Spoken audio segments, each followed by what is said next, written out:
All right, good evening, everyone. I'd like to call the meeting to order, and thank you all for being here. This is a Township Council conference meeting for April 12th, 2023.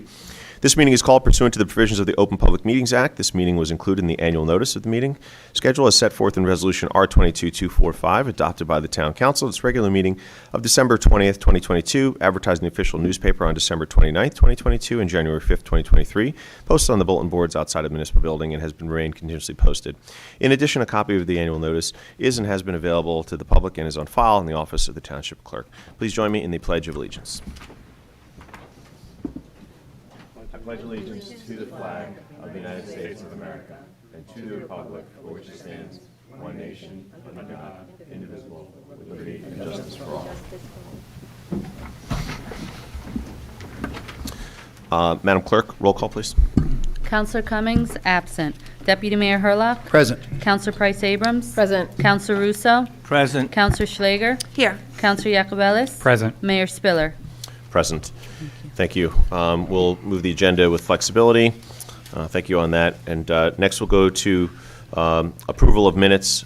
Just before we do, wanted to say just briefly, and I know my colleagues agree on this front, it is just tragic that oftentimes we're having these meetings after the latest wave of gun violence and something that's happened in a community somewhere right here in America. And it is just unbelievable that we seem to not be able to take action to resolve this with common sense safety measures and put things in place that I know, as an example, this council fully is in agreement on, and it's a shame others can't come together to find common ground. But it is tragic, and as much as we all need to move on with the business of the work we do, it's often, I think, important to pause for a moment, too, and reflect and recognize the tragedy that we all are in until we do something about this. So with that, I'll ask just for a moment of silence.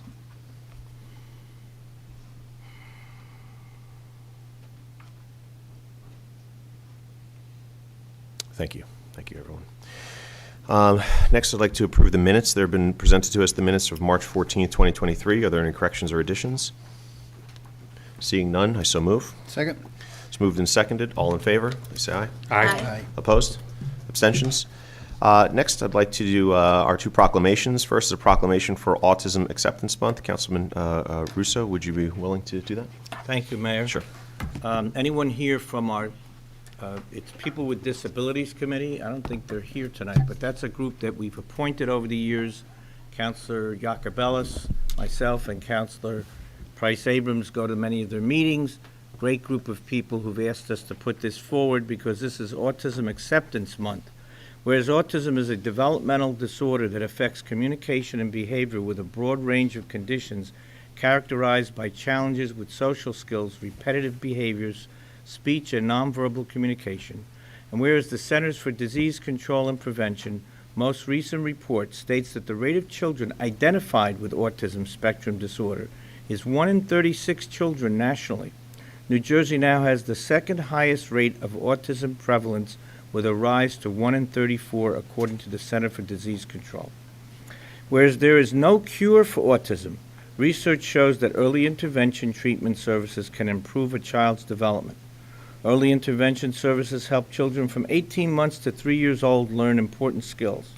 Services can include therapies to help those with autism communicate, improve their social interactions, and control behaviors such as physical aggression and self-injury. Whereas New Jersey has one of the best systems in the nation for identifying, diagnosing, and caring for children and adults with autism spectrum disorders, the state's electronic autism registry is a support service that links parents and family members of individuals with autism to appropriate diagnostic treatment. Whereas different institutions of learning in Montclair have dedicated resources to provide supportive, structured learning environments that help empower all children and students to reach independence and achievement. The Center for Autism and Early Childhood Mental Health at Montclair State University provides families and individuals with autism support, clinical services, interventions, and psychotherapeutic services for young children. The Darren School's Montclair campus, that's our old Grove Street School, fosters an environment that emphasizes independence through learning and living for students diagnosed with autism.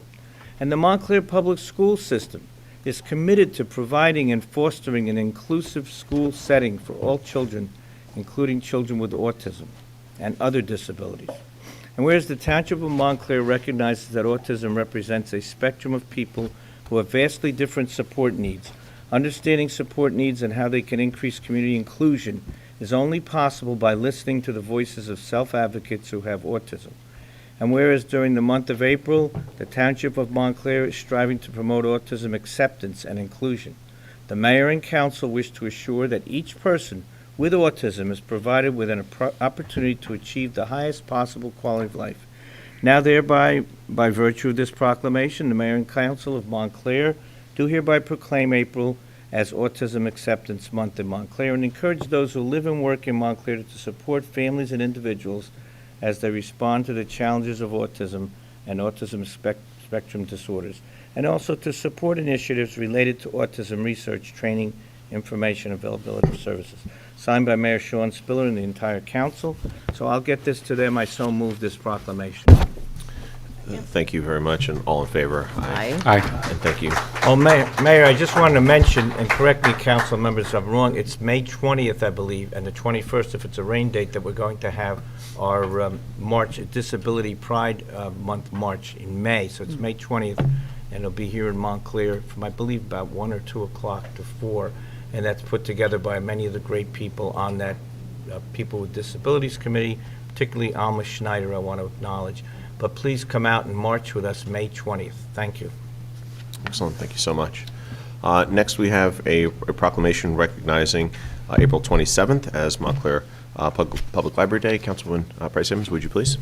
Thank you, Mayor. And I believe there may be representatives of the Library Foundation, and I'd be happy to come on up. I'll present it to you.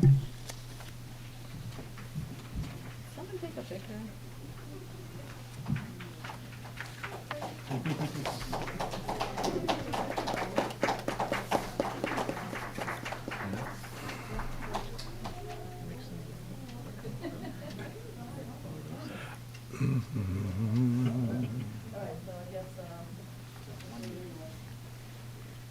Councilwoman, I think it's right there. Yep.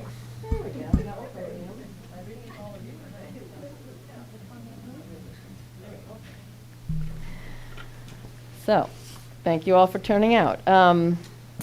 Whereas in celebration of National Library Week, the Township of Montclair recognizes and expresses its sincere appreciation to the Montclair Public Library for its efforts to inconsistently supporting and serving our residents and community, providing free and equitable access to information, resources, and services for all people. And whereas our nation's libraries make a difference in the lives of millions of Americans and play a vital role in supporting the quality of life in our communities by being places of opportunity, education, self-help, and lifelong learning, and whereas the Township of Montclair is committed to ensuring the future of the Montclair Public Library as a robust center of literacy, discovery, and community life, and whereas the Township of Montclair wishes to recognize the Montclair Public Library Foundation on the occasion of its 20th anniversary, and whereas the Montclair Public Library Foundation has enhanced and supplemented the resources of the Montclair Public Library through support of special projects, technology, cultural and literacy programming, collection development, community outreach, and more. And whereas the Open Book, Open Mind program established in 2015 under the leadership of Jennifer Dormoon and David Jones, with an initial gift from Diana and Joe Lunan, has grown into a signature program of the Montclair Public Library, celebrated for the diversity of perspective and probing, thoughtful discussion that it brings to our community, which will complete its 9th year of continuous programming in December.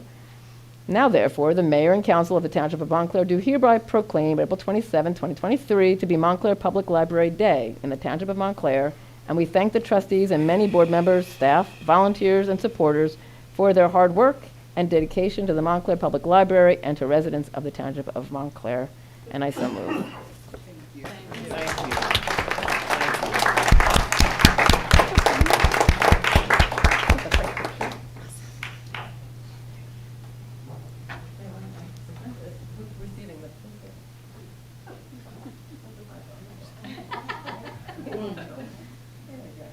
Okay. Let's put you in a little. Okay, here we go. Great. Perfect. One more. That's it. Okay. Thank you. Thank you very much.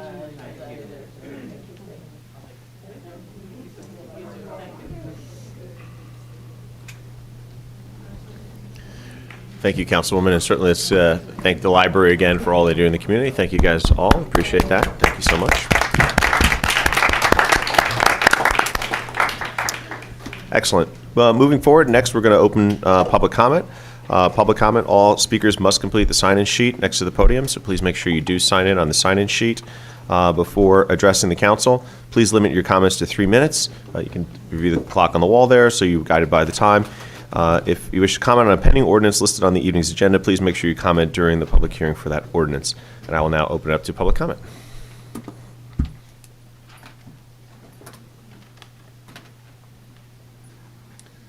Hey everybody, back again, Scott Gibson, 122 Midland Avenue, about the Clary Anderson Ice Rink.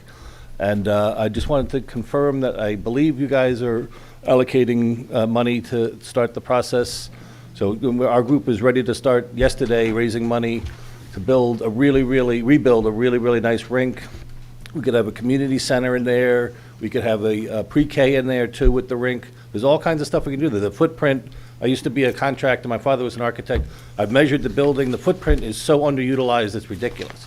You can get a lot of stuff in there and build a really beautiful building and have something that's not just an ice rink, but a whole community center. You could build a whole hockey program, starting with the pre-K, getting kids who are not used to ice skating, not interested in hockey, because they're not exposed to it. But we can make it a whole community center with a restaurant, all kinds of stuff there. The possibilities are endless, and we just need, your go-ahead, and we're ready to do the fundraising and get everything going. All right? Thank you very much. Yes, absolutely. We've got $50,000 in the budget for that work, in the regular work to do that, and we'll of course discuss other ways we can look at it. And I'll just note, while big hockey fan, noting too that the figure skaters and everyone else who use that rink too. So it's a really great big, absolutely.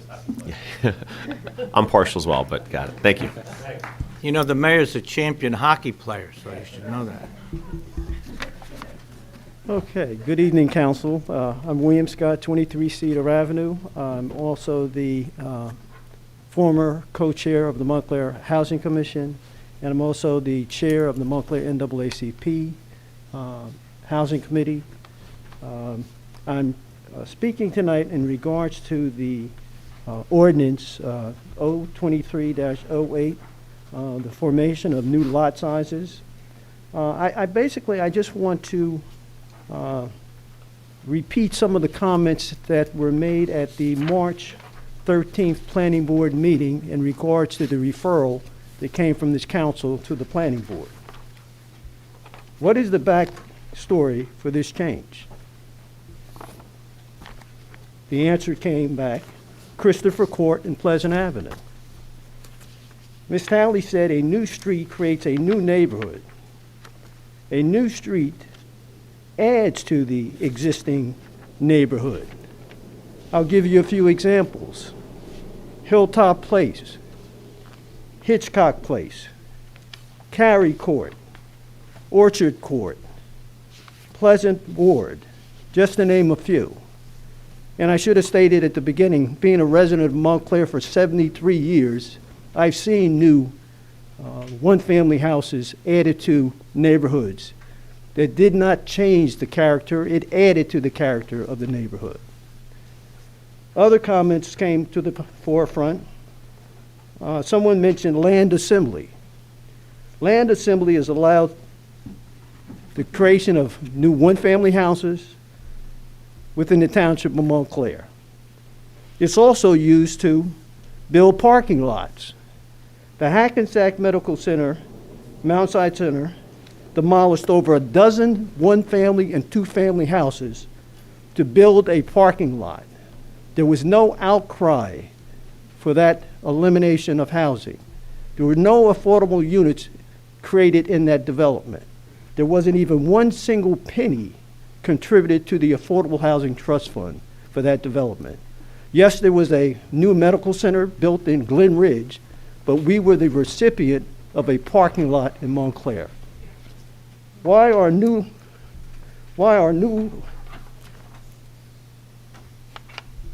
we creating more affordable housing in the Township of Montclair? This lot change would increase the size of a lot needed to build a one-family house. Any realtor would tell you if it costs more land to build a house, it's going to cost additional funding for that house. A new lot, land in the Township of Montclair is extremely expensive. Making lot sizes larger will only increase the sizes and the cost of lots in the Township of Montclair. Will this change have an effect on ADU ordinance?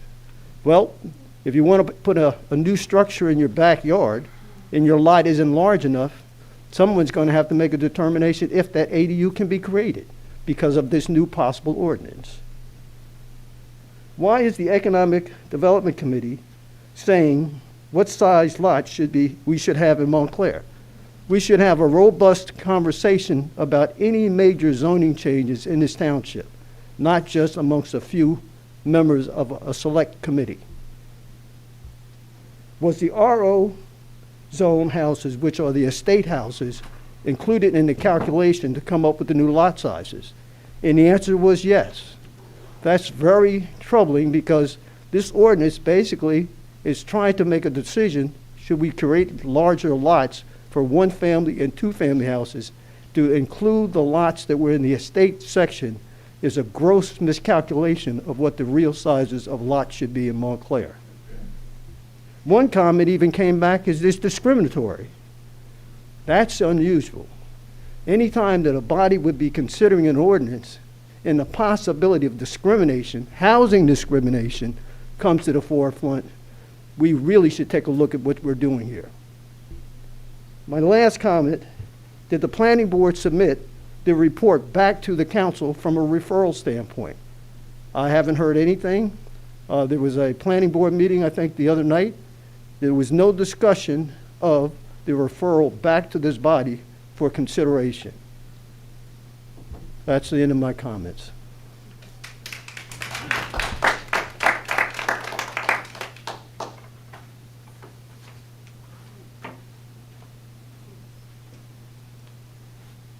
Hello, council people. I'm Haywood Woods from 50 Pine Street. I wanted to say, as we go along and we look at people who check our laws and stuff like that, we get kind of pissed off and get angry at people on that side of the thing and realize that you have a family too. And we should recognize that we should be more careful about that, because I could say, it's easy to say fire somebody until it's your turn to get fired. It's easy to say die until it's your turn to die. And I think you're doing your job as best you can, and people have a right to say something, and if they're wrong about it, you have a right to sue them or whatever. Because you have to be careful of what you say. Freedom of speech is, as long as you check yourself out on what you're saying. If you can't back it up, sit down, go home, stay there. If you're not going to help with the situation, don't become the problem. Thank you very much.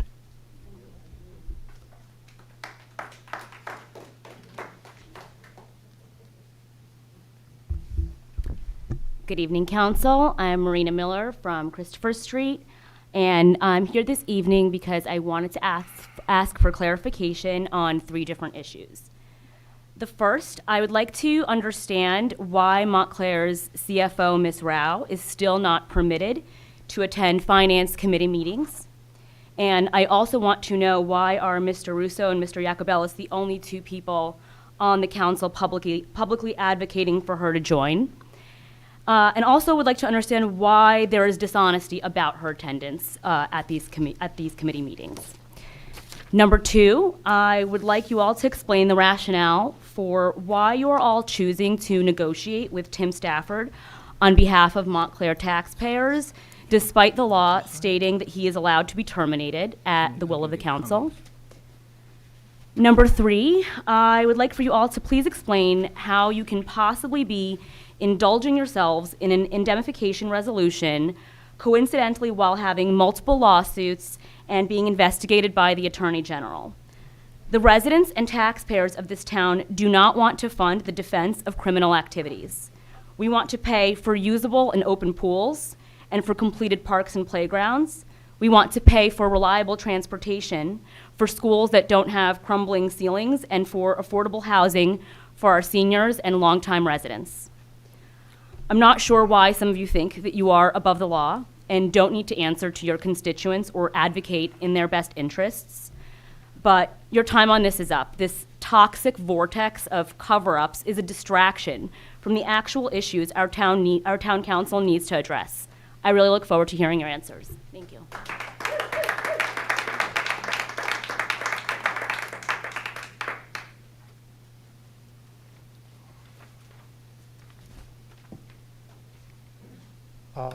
Hi, my name is Peter Holm. I am also from Christopher Street in the Second Ward on a different issue. I'm here tonight as one of the leaders of Quiet Montclair and a co-founder of Advocates for Transforming Landscaping in New Jersey, which is a statewide network of activists and advocates working to reduce and eventually eliminate the use of gas-powered leaf blowers with people in over 40 towns at this point. In part because of our work at Quiet Montclair over the last 3.5 years, today there is broad understanding in the community of the significant and extensive harms caused by the use of these highly polluting and extremely noisy machines, whether that's in terms of worker health, public health, natural ecologies, or simply the right that residents here have to quiet enjoyment of their own homes. We are thankful for the decision of this council 2 years ago to recognize those harms and take action to strengthen a law that was previously being ignored, and to dedicate real enforcement efforts to it. That has had real impact, and people have felt the difference, so thank you. And now is the time to finish the job and ban the use of gas leaf blowers year-round in Montclair. We urge you to enact that ban and to make it effective no later than January 1st, 2024. In other words, we are asking you to do exactly what your counterparts in Maplewood did 1 year ago next week, and what has been done virtually everywhere else that a year-round ban has been enacted. Give fair warning to landscaping companies, residents, and other users, allowing them to make the transition away from gas as efficiently as possible, but within a time frame that reflects the urgency and the importance of change. This approach is rooted in practical concerns about compliance and a focus on results, the actual and lasting elimination of the use of gas leaf blowers in Montclair.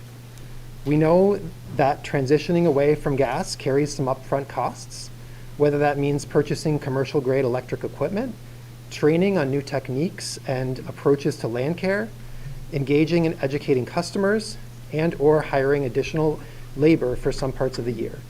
These costs are real, but they are not impossible to bear, and the public interest demands action. We also recognize that Montclair's code enforcement resources are quite limited, and those 3 officers cannot be everywhere at once. So widespread and voluntary compliance with the law is critical to its success. Therefore, we urge you to craft a ban that is defensible, that is enforceable, and that is supported by the transition of the township's own equipment and practices at the same time. Thank you.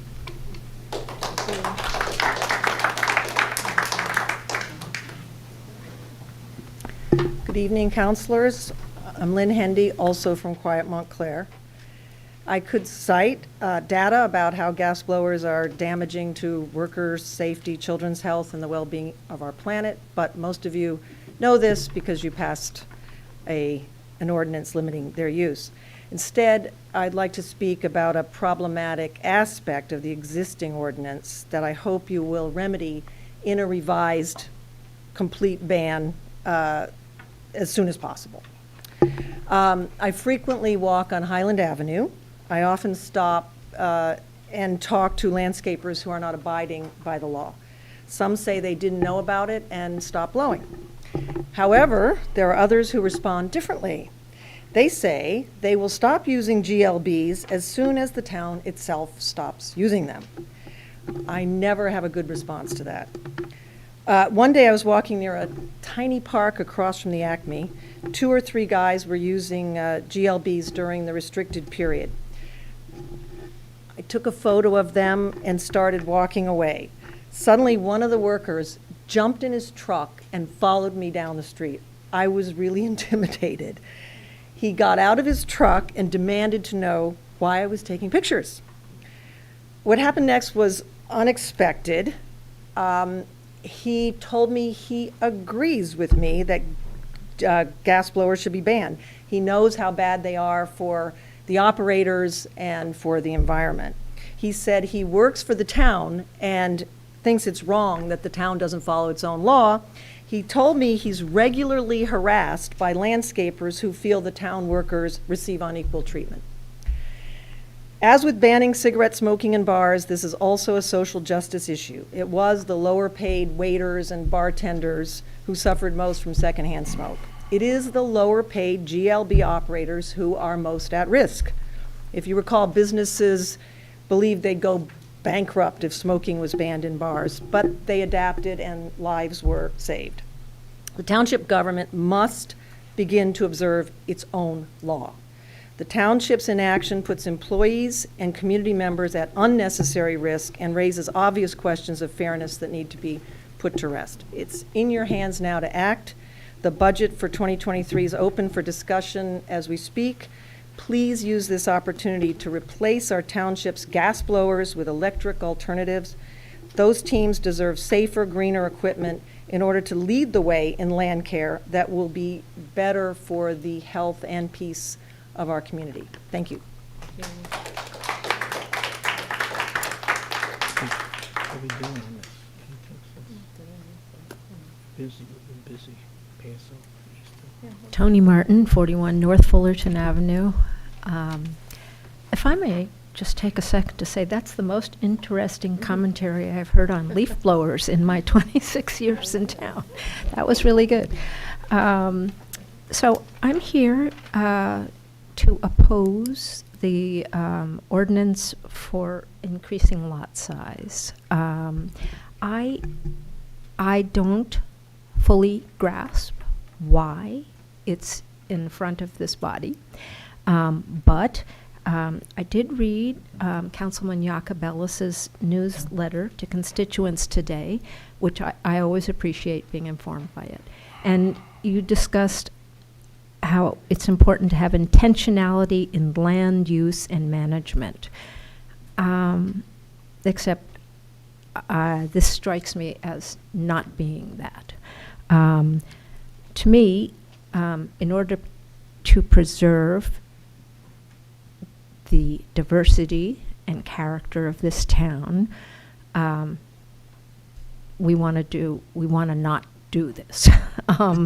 I attended a spirited discussion at the NAACP Housing Committee the other night on this very issue.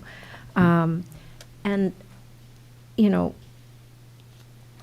there were those who spoke on sort of on both sides, you might be surprised to hear. And, you know, it came down to a question of almost preserving neighborhood integrity versus preserving the integrity of the town as a diverse place. I'm always going to be on the side of diversity, town-wide.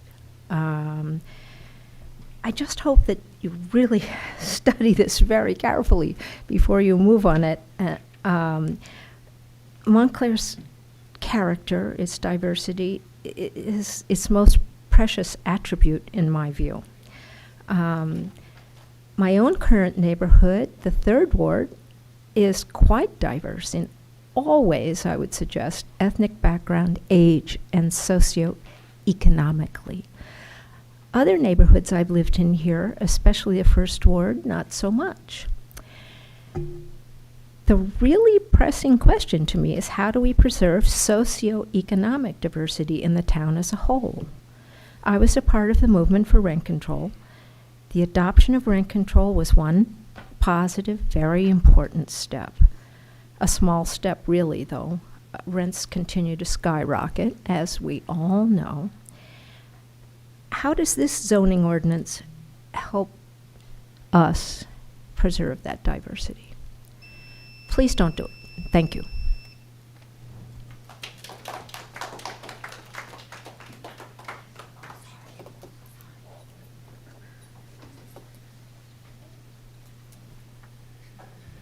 Good evening, council, councilmen and women. How are you? My wife sent me here tonight. She said, I'm Reverend Dennis L. Washington. I live on Claremont Avenue in Montclair. Anyway, my wife sent me here tonight. And she said, what are you going to do at the council meeting tonight? I said, honey, I'm going to sit back in my chair, roll up my sleeve, keep my mouth shut, and take notes. She said, no, honey, you're not going to do that tonight. I said, what do you mean I'm not going to do that tonight? She said, you sit here and you don't say nice things about the council sometime. So when they do something nice, you're going to go down there and you're going to tell them that they did something nice. I said, I'm not going to do that. So she said, well, you're in the doghouse tonight. I said, honey, I'm going right down to tell them now. So now I'm here. Council, I have to say, I had to give you the credit for swift action, for changing the timer on the traffic light at the corner of Claremont Avenue and North Fulton Street. And I want to let you know it not only made a little difference, it made a great difference. And thanks to you, now that I've done what my wife told me to do, I could go home and have a peaceful night. Thank you. Did you see we got a complaint about it right now? He doesn't like it.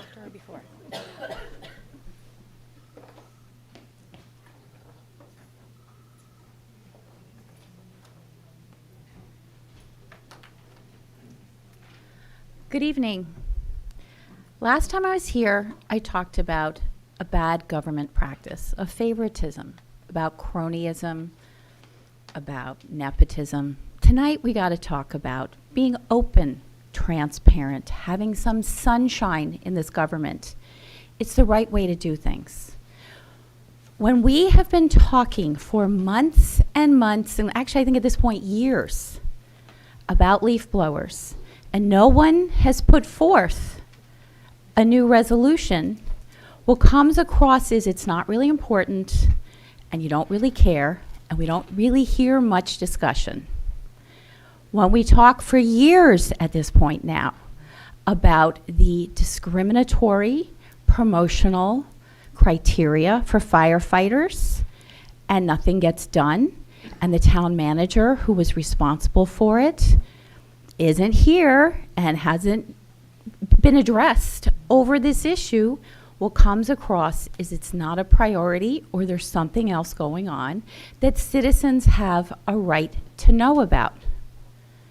This is in direct contradiction to the way other things happen, like the new indemnification resolution, like the Clary Anderson situation.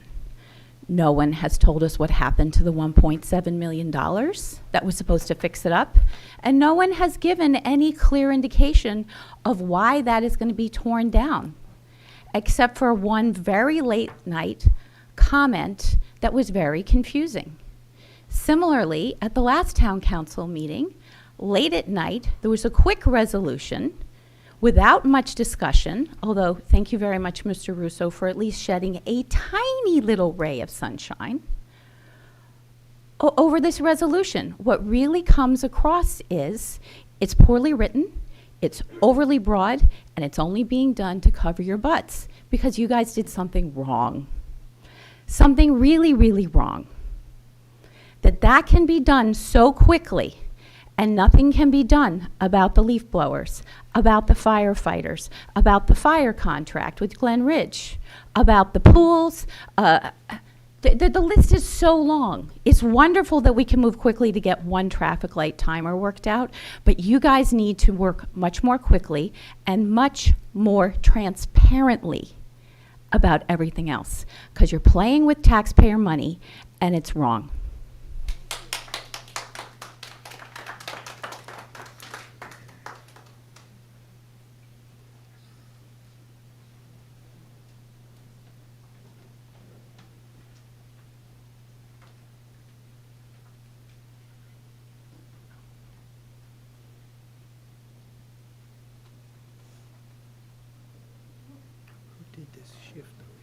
So, hey, hi, good evening, y'all can hear me? Good evening. I'm Joshua Harris. I live on Forest Street. I'm coming here because I missed the last two town council meetings, so it's not a city at this point. I want to keep it that way, right? I'm from here. My grandmother's from here. My great-grandmother was from here. She was like part of the integration of schools and things of that nature. And yeah, like I see a lot of things going on and things changing, and that's natural. But what's important is, for me, this is just me, what's my opinion, us keeping the ordinances for the restaurants and the bars as is currently. This is not a city. In New York, they just hired a Ozark of rat control. We don't ever want to have that as an issue here, like ever. So I just wanted to let that be known. Keep the ordinances as is for bars and restaurants, because we have problems, and this is not Hoboken, this is not Jersey City, it's not New York City, it's Montclair, New Jersey. So, thank y'all.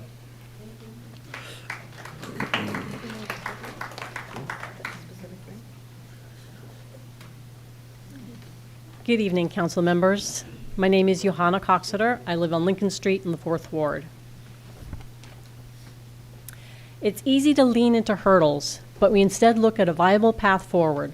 We talk to land management professionals, landscapers, and most important, people in towns around us already succeeding. We also look right here at home at what is possible from within our own community. We are confident Montclair can end the use of gas leaf blowers from May 16th onward. White Plains calls this the gas leaf blower retirement. We like this language. We offer you our retirement plan.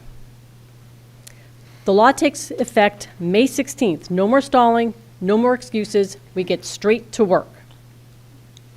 7 points. 1, consistent communication with town residents and the landscaping companies about the new law, why it's important, why it will improve the health of residents, workers, the environment, and how they can support it.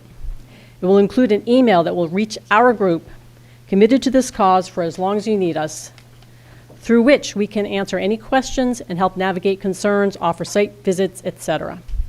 Point number 2, workshops for the landscaping businesses and our Parks Department, modeled after those in Larchmont, New York, and Maplewood. We'll invite the yard care company owners and their crews to attend and have professionals help them learn how to successfully adjust their work to uphold the retirement of the gas leaf blower. A longtime Larchmont landscaper has been an amazing resource to us. He will come share how he uses his existing equipment to care for the properties, just like ours, without the need for the gas leaf blower. There's no better person to address the needs of landscapers than a guy in the exact same business. And he's not an eco-landscaper. He uses gas blowers where they're allowed, but he follows the law in Larchmont, and he's doing great. Number 3, we are now in conversation with a professional educator and naturalist in New Jersey with 35 years of experience, who will consult with both our Parks Department and the landscaping community to do site walks in our parks and on private property and guide us on how to maintain properties with ecologically sound practices that can save time and money. This kind of guidance is a pathway for success. The cost, $325 per workshop plus mileage. If this cost is a hurdle for the township, our group will pay the fees. What we want from you is the law. Number 4, we think about schools too. Good news, they're the smallest acreage of town, only 74 acres, and more good news. Students in middle school and high school need service hours to qualify for the National Honor Society. To help schools retire the use of the gas leaf blower, students will earn this by heading out at recess to rake the schoolyard or the adjoining parks. This is a gas-free win-win. And I'll come back next time and tell you 5, 6, and 7. Thank you. Thank you. Johanna, it's Council President, so just email me the whole thing if you wouldn't mind. We are in conversations about it. We are trying to figure out how we can navigate and moving forward. You should all know that. There have been conversations internally, so please share us your whole list. Thanks. Good evening, Dr. Renee Baskerville, Mayor Spiller, my apologies. There are a bunch of other people that were coming up to talk about the ordinance 347 on zoning changes, so I just decided to come on up. I did hear what you said. You said that you wanted us to hold it until we got to that discussion, but I didn't want everybody else to steal my thunder and say what I had to say. So I tried. You saw that I tried. I get that Okay. desire, yeah. I'm here this evening because I want to ask you to please consider not voting on this evening and taking a little bit more time to evaluate what this does to the township. This something of this magnitude is huge, and it has huge implications for the entire township.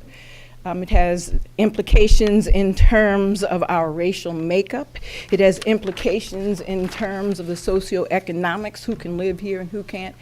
By just adding a few inches, a few feet to the width of a property, that may preclude me from being able to buy a property. I might be able to afford a property that's 110 feet, but maybe not 150 feet. So I want us to really think about what this is doing. We've had incidents here, and I know Councilman Herlock, Schlager, Mayor Spiller, and Councilman Russo, you remember when in the 4th Ward on Washington, there were properties, and they probably, weren't 110 feet. If they were probably just coming in at 110 feet. And very thoughtfully, we looked at that individual design. We looked at what was happening.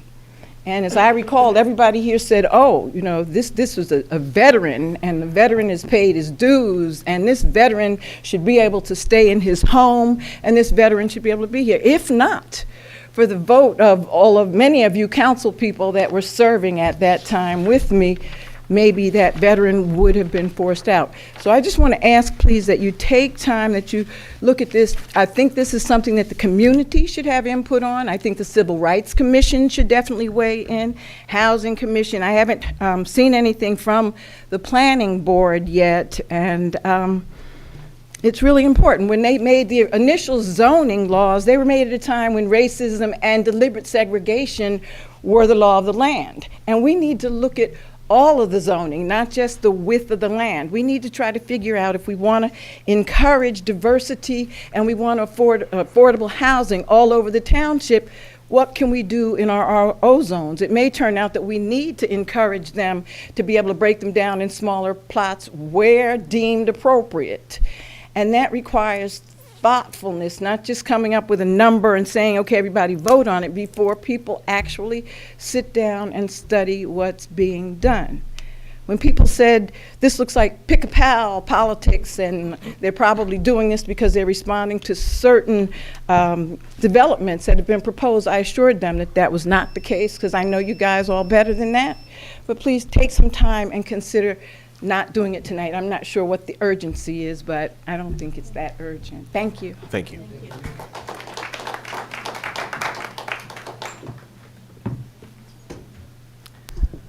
Oh, yeah. Thank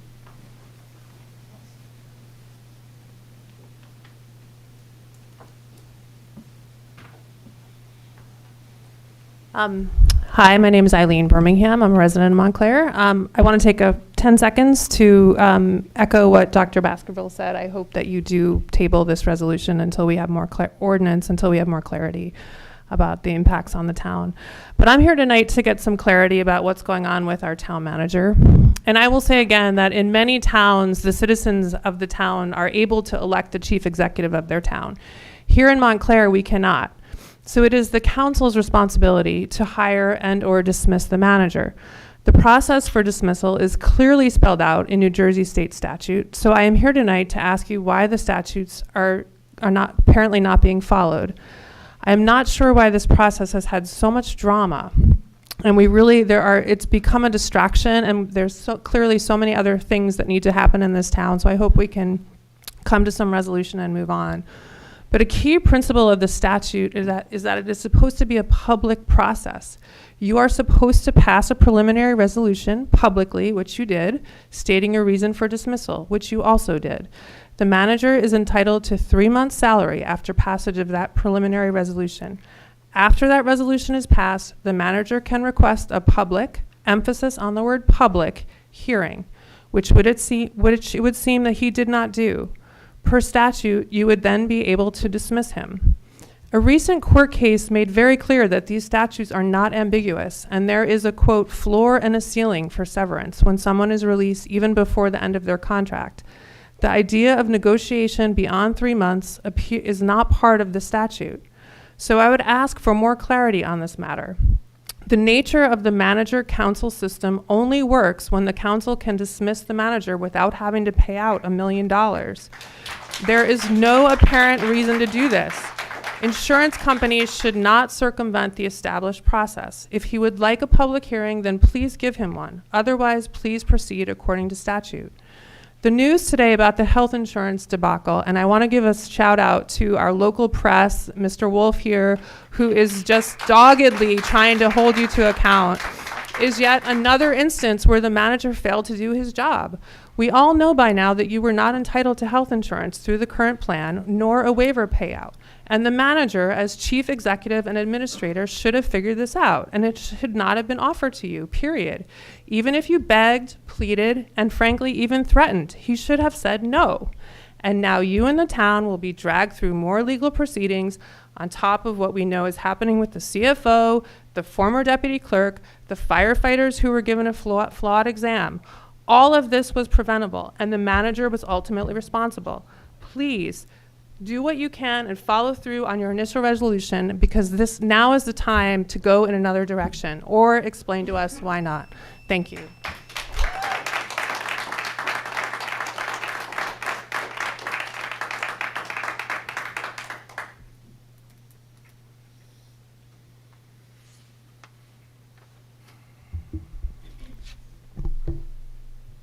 Hi, I'm Mariana Horta, and I live on Gordonhurst Avenue.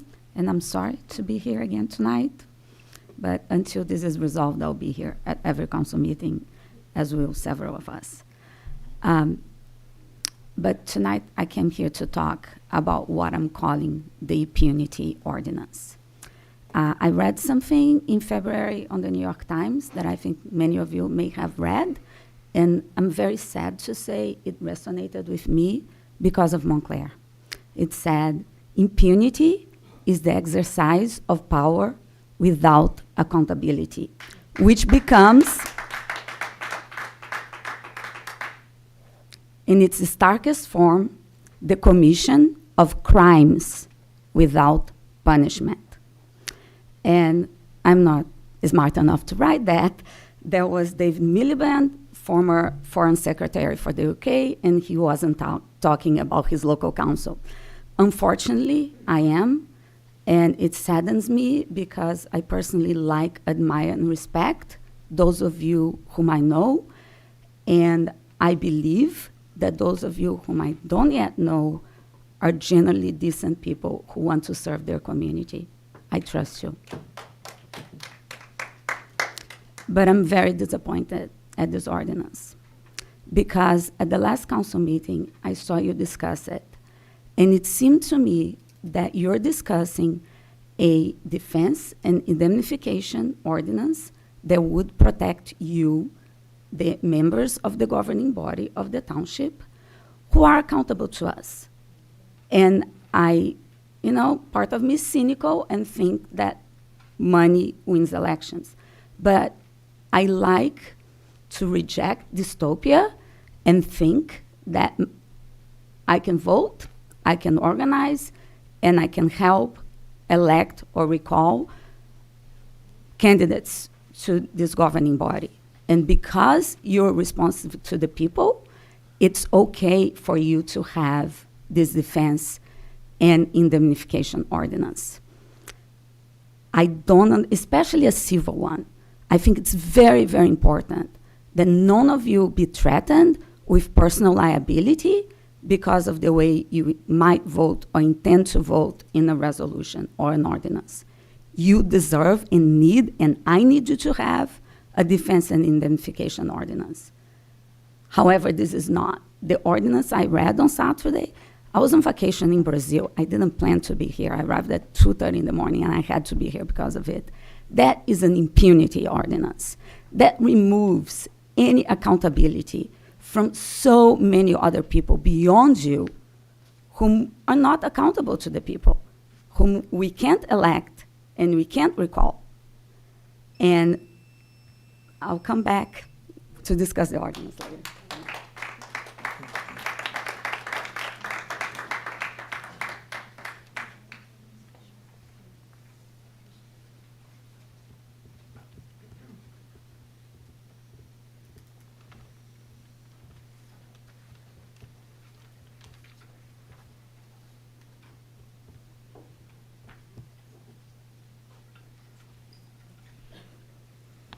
Hi, I'm Christina Thomas. I live at 257 North Mountain Ave. I have a law degree and MBA. I grew up in Montclair, and I'm raising my family here. I've had more than 50-year commitment to this town. I'm here because I want to know what's going on with Tim Stafford, and I object to any indemnification of the town council for their criminal acts. Ordinance O-23-14 cannot be passed, and the town should be in an uproar about this because it's illegal and improper. Although it may be similar to other municipalities' ordinances, this one changed the language so it covers criminal acts, which are expressly disallowed. Criminal acts must be stricken from the ordinance. Intentional acts, like stealing and insurance fraud, are never covered under professional liability policies because it's against public policy. If someone steals from the taxpayers should never be required to pay for the thief's criminal defense, so that person gets away with even more. How dare this council even think about improperly enacting an illegal ordinance that could allow Stafford's legal fees to be paid by the municipality? I know you don't want to have to pay for your own council fees for taking insurance that you voted for and that you were specifically advised by the town attorney at that time, Ira, that you were not entitled to take. But you chose to do it anyway. That's on you, the council people, not the taxpayers, who cannot be now asked to pay for your theft. The secret way in which you as a group have improperly attempted to introduce resolutions to hide them from the public is offensive. The requirements of an ordinance are publication, 2 readings, and public comment. Also, resolutions involving attorney's fees are required to have a not to exceed clause, which yours don't. This ordinance does not have many of the requisite words, so I urge you all to vote no. If you choose to vote yes against the interests of all of the Montclair taxpayers, I urge the taxpayers to rise up and file a citizen suit challenging this ordinance. I also don't want my taxes raised so that this council can unjustly enrich itself by misappropriating taxpayer dollars, then telling the town we can't afford to pay for the pressing needs of the town. I'm concerned that you have not passed a final resolution for removal of Timothy Stafford. You did the preliminary notice. 30 days later, he should have been terminated for no reason at all. At the last hearing, I told you about the published and binding case titled Corelli versus Caldwell, in which the appellate division said the 3-month salary was a floor and a cap for what the municipality is permitted to pay to Stafford as a matter of law. Then I read in the paper some nonsense about the council contemplating giving him $1 million for a frivolous lawsuit that even a first-year law student would be able to have immediately dismissed because there's no way for him to prove actual malice, which is the requisite. All of this is nonsense. Some of you want to do the right thing. Thank you. Please do it. Thank you.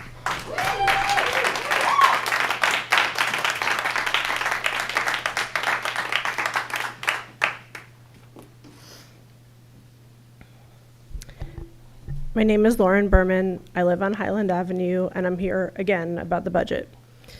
It's now been 3 months since the meeting where council members requested detailed information about fire department operations and staffing. How much mutual aid have we provided to other towns? How much have we received? How are we resolving the discrimination in the 2021 promotional exam? Where is the benchmarking exercise comparing Montclair to other towns? I just don't get it. Every job I've ever had, if an executive asked me to provide information, I'd be fired for simply ignoring the request. Do any of you have the luxury of simply ignoring your superiors at work and remaining employed? Surely you must understand that a failure to provide necessary information must result in no increase to the fire budget. You know who does provide useful information? Eileen Birmingham. The woman knows more about fire departments in New Jersey than Bubba Gump knew about shrimp. Because of Eileen, I read the incredibly detailed and informative annual fire department reports available on the websites of Bloomfield and West Orange. The information that we show up begging for meeting after meeting is simply provided by these towns, no questions asked. In contrast, this is what I'm told was provided by Chief Herman after months of requests for detailed call data. This looks like what a high school student would turn in for participation credit in a class where homework is ungraded. It is not the work product of a professional department head who is answerable to anyone. But if this is all that you're gonna get, then this is all you can go off of in your decision making. So what are we able to tell from this data? Well, in every year from 2017 to 2022, the Montclair Fire Department responded to less than 2,400 calls, and we now have 76 firefighters. Bloomfield provides call data on their website for 2019 to 2022. They have 78 career firefighters and responded to an average of 6,446 calls per year. West Orange has 88 firefighters and EMTs and responded to 7,628 calls in 2022. So, both Bloomfield and West Orange respond to almost 3 times the number of calls per firefighter that Montclair does. Why then do we need to increase the number of firefighters we employ and overtime hours they are paid? And in my remaining 18 seconds, do we have a town manager? Because Stafford is out, Scantlebury hasn't been here the last 2 weeks, and no one has told us anything about what's going on during budget season when the manager's budget is what is at issue. Explain to me why this man is sitting here.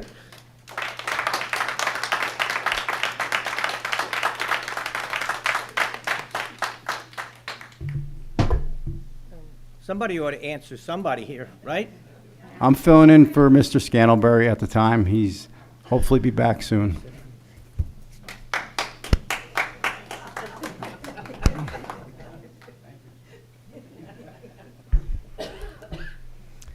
Good evening. My name is Megan. I'm a resident of the 3rd Ward. I have 2 children, and I'm here because I care about the health of everyone in this room. I'm here because I want to be able to look back and tell my children what I did to help make the earth healthier by literally starting in our own backyard. But right now, my kids have to leave their backyard every time the leaf blowers come out.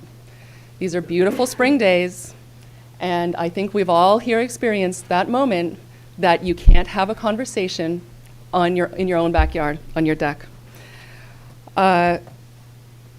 It's time to end this once and for all and offer education to our citizens, as other people have stated, and to the landscaping businesses on how to maintain yards with forward-thinking practices. And I really want to emphasize rebranding the American yard. Removing every last leaf is out, and biodiversity is in. Think of it this way. The trees pull up the soil to make leaves. Then you truck that out. When you truck out 500 pounds of leaves every year, you're trucking out 500 pounds of your soil. So when you have someone come and replace it with some chemical fertilizer, slowly, you're going to end up with no soil. It's simple math, and we're doing the wrong thing. Leaf blowers and other small engines were projected to be the #1 source of air pollution in California by 2020. #1. The science is clear. These machines are massively polluting and dangerous. If there's a New Jersey law that you cannot idle your car outside of a school, but a leaf blower running for 1 hour emits as much pollution as a car driving 1,100 miles. What are we doing? This is contradictory, it's anti-science, and it's wildly irresponsible. Proponents of leaf blowers like to talk a lot about the privilege of those of us who complain about them. And for me, this is a baffling switch and bait. Surely the privileged are those who value a leaf-free yard over the health of workers and their community. Surely the privileged are those who can afford to hire a crew to maintain their lawn. Surely the privileged are those who turn a blind eye to the crews who suffer the health consequences of operating a gas-powered leaf blower as their full-time job with no health insurance. Yet, here we are. How can Montclair, a self-proclaimed progressive community, promote this for even 1 extra day? I asked the town council, why are your concerns for lawns and lawn care companies more important than in protecting human beings from carbon monoxide, cancer, and lung disease? No yard is worth impacting even one person's health, let alone fleet upon fleet of unprotected workers and the children. Please, I ask the Town Council to stand on the ethical side of history and Thank- protect your community beginning May 16th. Thank you.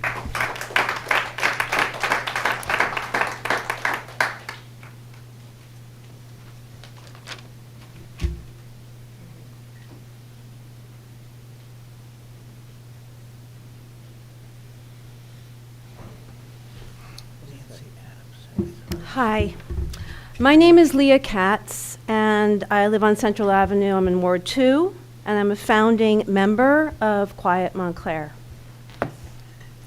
Please know that I am speaking for myself now because I can no longer align myself with an organization that says we must continue to delay ending the use of gas leaf blowers during a climate crisis.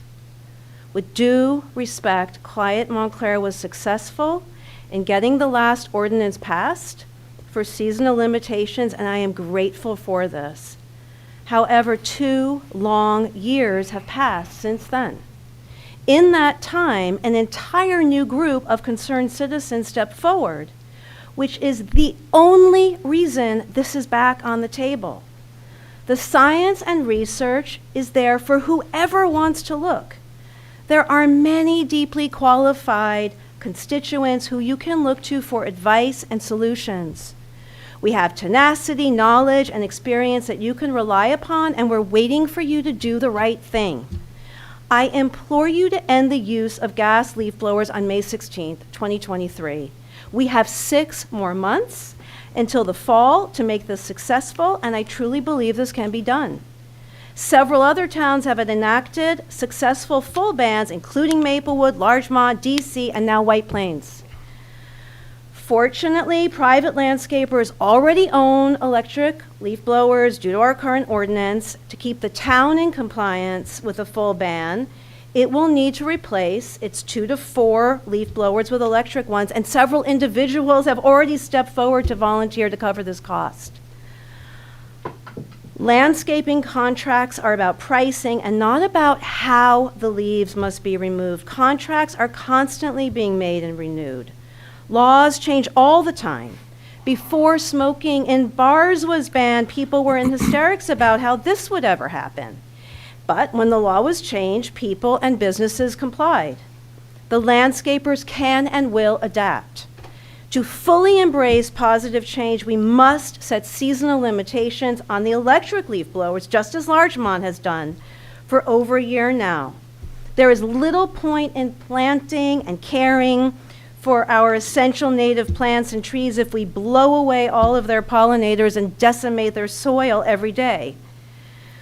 We know that the planet is heating up fast and the children and landscaper workers are suffering the most. This is about uplifting our town and standing up for the planet. Thank you.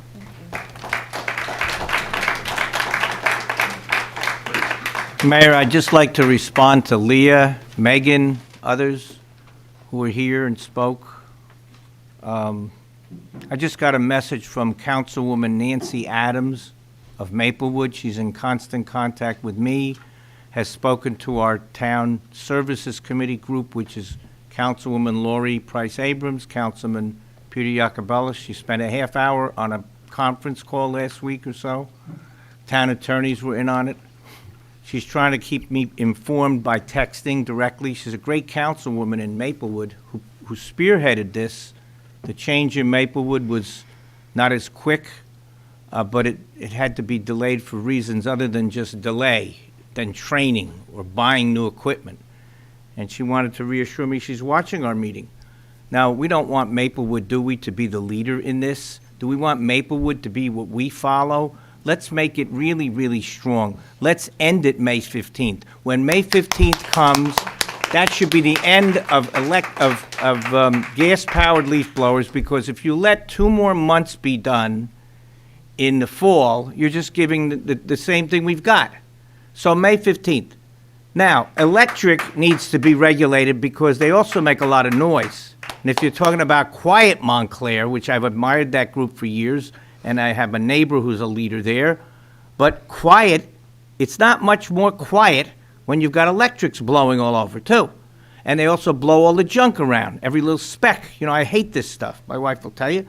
I hate it, watching from my 5th floor window when 5 poor guys are running around because their boss tells them, get every single speck off because these residents in this building, whatever, don't like it. We don't mind a few grass clippings there. We don't mind leaves being around. You can pick them up.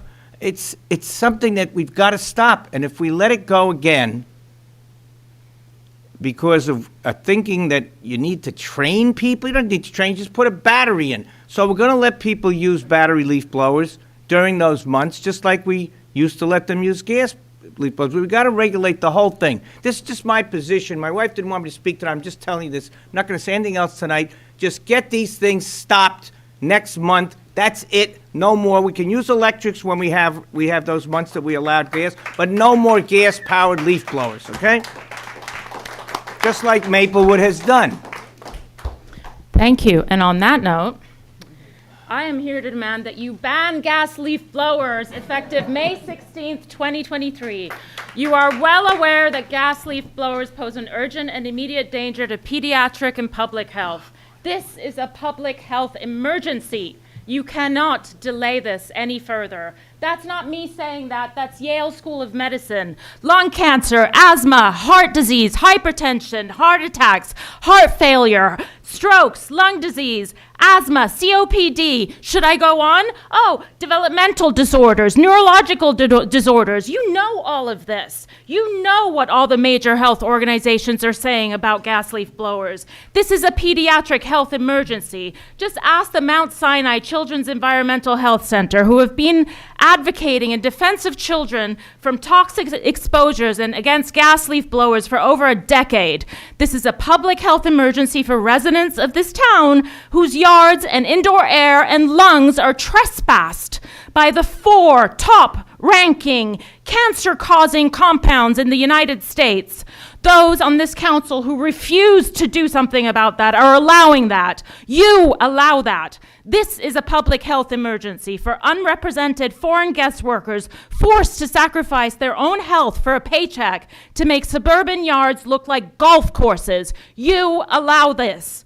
This is an ecological emergency. Gas leaf blowers pose an immediate threat to our already irreversible climate crisis and to pollinators. You know all of this.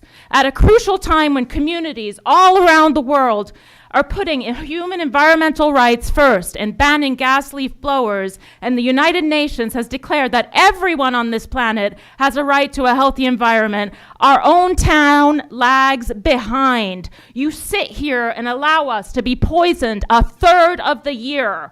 Our children need you to act now. The technology's ready, the people are ready, even the landscapers are ready. Why are you not ready? Without a functioning and healthy environment, we have no economy. Without a functioning and healthy climate, we have no future.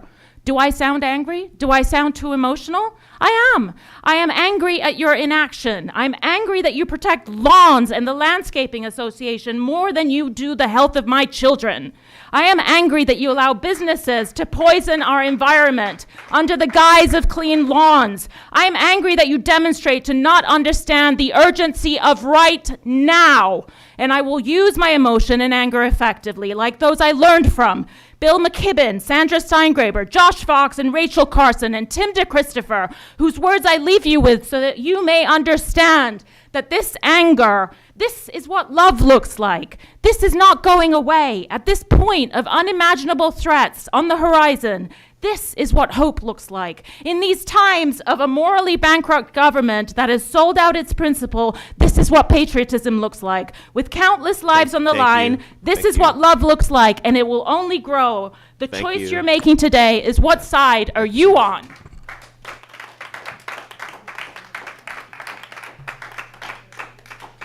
Did we get your name, ma'am? Anna Grossman. Thank you.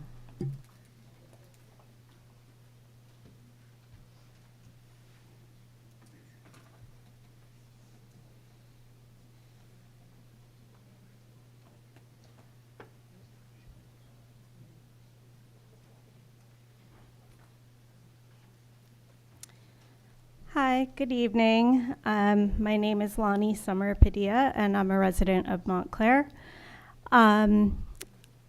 I have a few things that I want to touch on.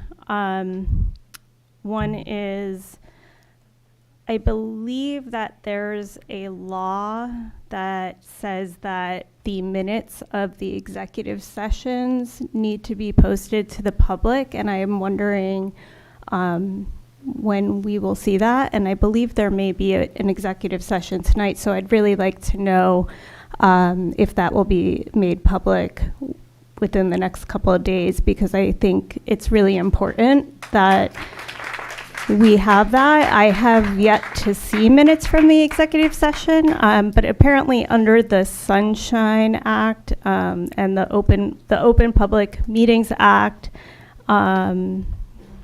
that's something that needs to be done and hasn't been.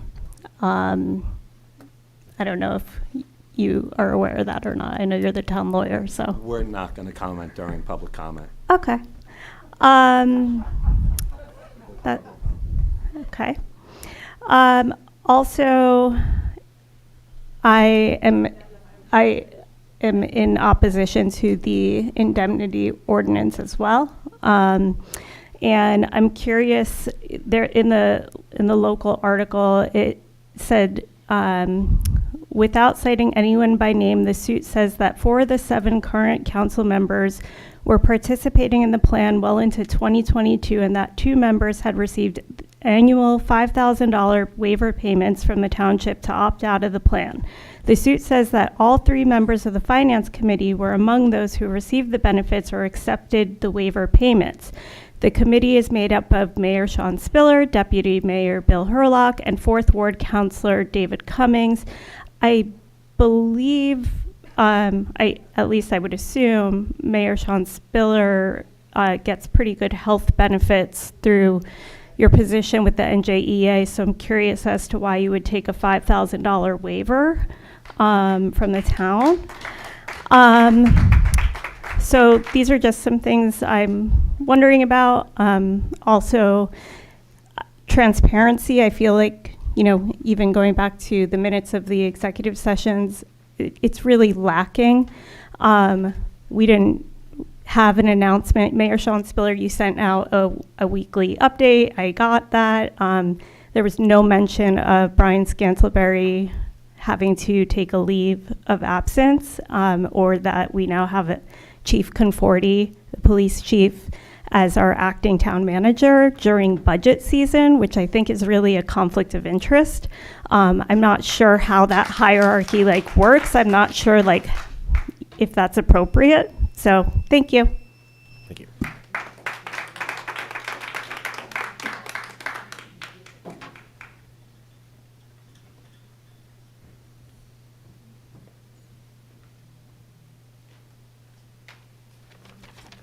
Good evening. I'm Lisa Seagartel. I live in Montclair.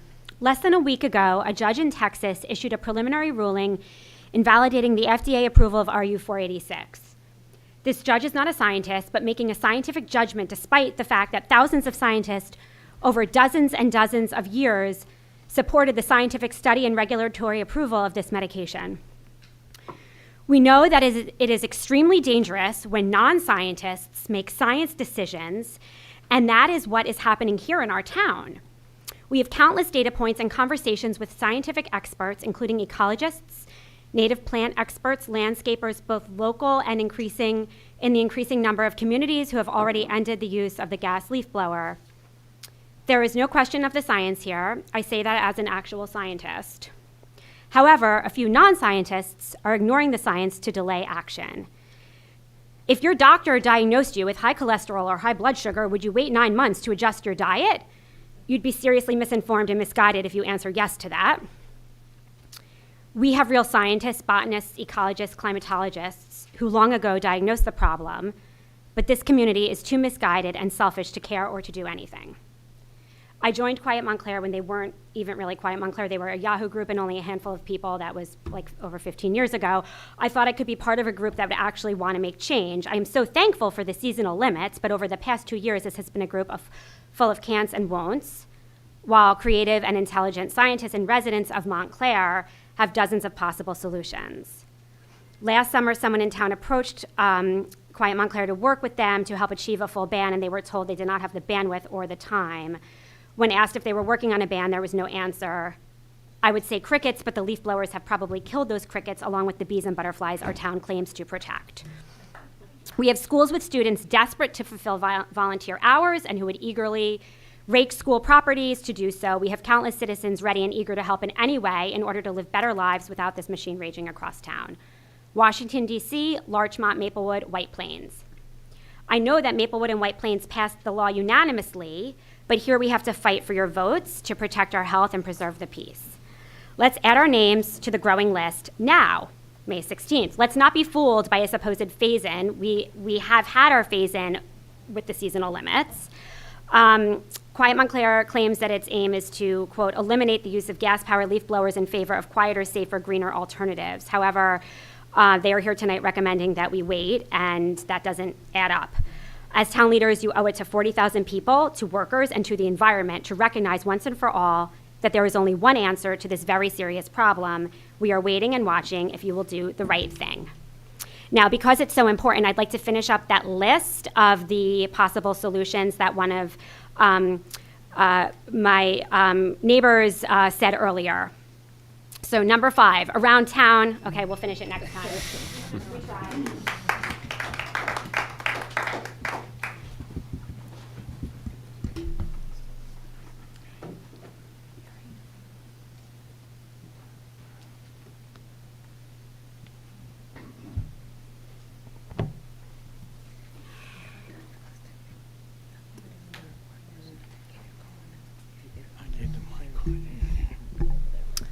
Hi, Jessica Stolzberg, Fairfield Street. I just want to quickly finish 5 and 6 because it's really important. We have commitment from the president of the Montclair High School Boys Soccer Booster Club. The teams are available for community service this fall, and our local athletes will trade balls for rakes to help the Parks Department with fall cleanup. Town compliance, we've got you there too. The town needs to change to electric blowers. We know this. 2 blowers are currently in use by the Parks Department, as we understand, and no more than 4 because it's only a crew of 4. Our group and many residents who keep offering to help will fund the new electric blowers. We're in contact with a reputable manufacturer on selection and pricing, and this offer is serious. This came in my mother-in-law's water bill in White Plains. It's going into effect. She got it last week. It's going into effect in 5 weeks. This is the first time she'd heard about it, okay?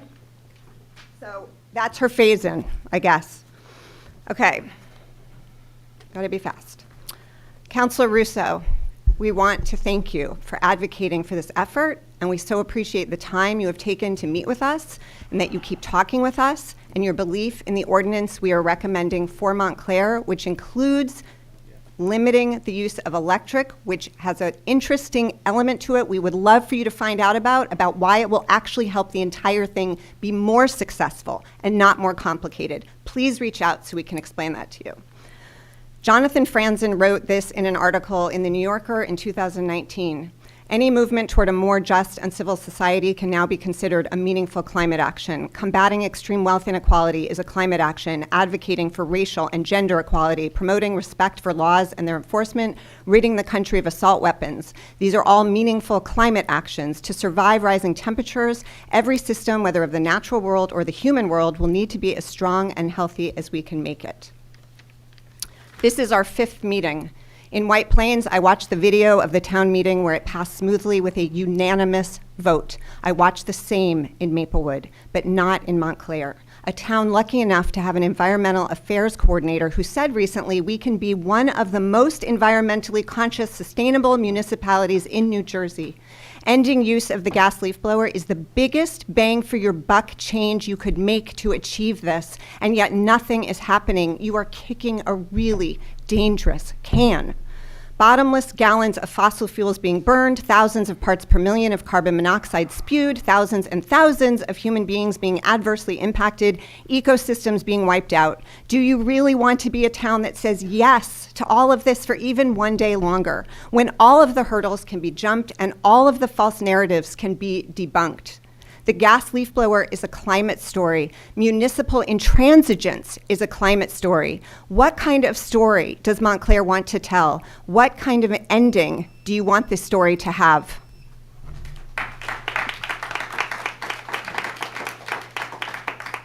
Just one other thing, Mayor. I want to ask the town attorneys, when May 15th comes, that's the end of the use of these, and they don't start up again till October 15th. So to make sure that it starts May 16th, the ban, or whatever we want to call it, what do we have to do? There's a new ordinance. I gave you, you got copies and all proposed ordinance, but what do we have to do on our ordinance? Just change a few words, change a few dates? Is it something we do one meeting and then we have to reading a second reading? I mean, how long could this take? Because here it is, well, it's my mother's birthday, so it's April 12th. I know that. She died 3 years ago. She would have been 104 today. And she wanted to see me reelected 3 years ago, which she didn't live one more month to see that.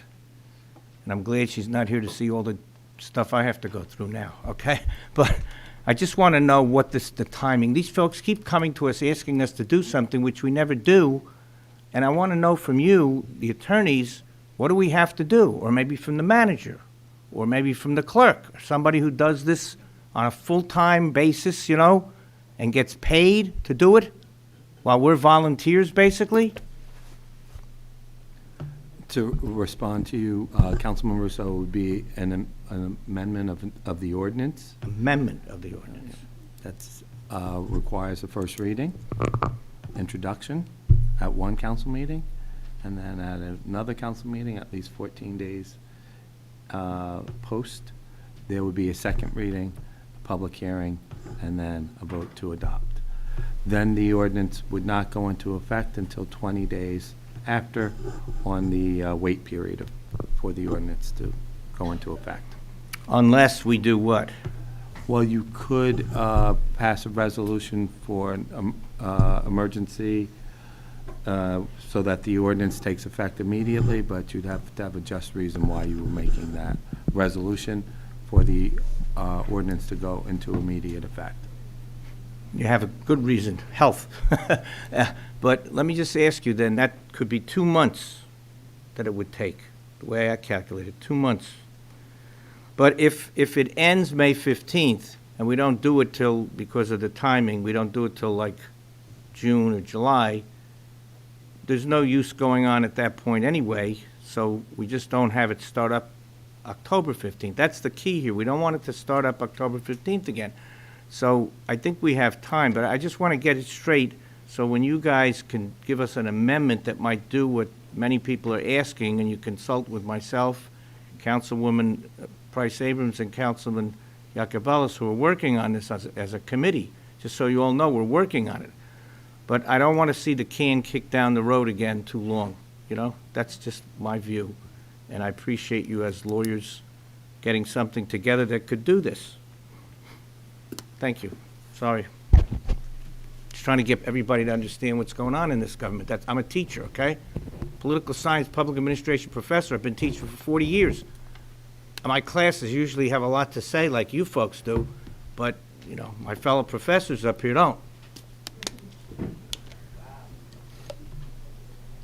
My name is Catherine Mulrow, and I'm a longtime resident of the 4th Ward. I'm also a registered nurse who has worked at Mountainside Hospital for almost 40 years.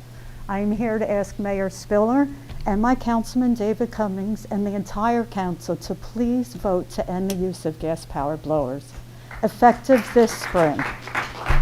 As a nurse, I can't tell you how disturbed I am about how we as a progressive town can overlook the harmful health effects that these machines cause, particularly to the workers who carry them on their backs and inhale the fumes all day long. Besides the carcinogenic fumes, they inhale animal waste, pollen, mold, pesticides, and herbicides. This predisposes them to asthma, bronchitis, sinus infections, heart and lung disease. The noise these machines create is also a serious health concern. According to the World Health Organization, there is an increasing predictable risk of hearing damage from noise over 75 decibels. Those using gas-powered blowers are exposed to 85 decibels all day long. These workers also don't likely have the health benefits and the sick time that we all have. So are we willing to risk these adverse health effects just for a spotless lawn? Do we really need a driveway without even one leaf on it? We really need to rethink this. There really has to be a paradigm shift. I am asking you to do the right thing and to agree please work this out, to agree on less toxic ways to manage lawn care that will benefit all of us. Other cities and towns throughout the country have done this, and I know that we can too. Thank you.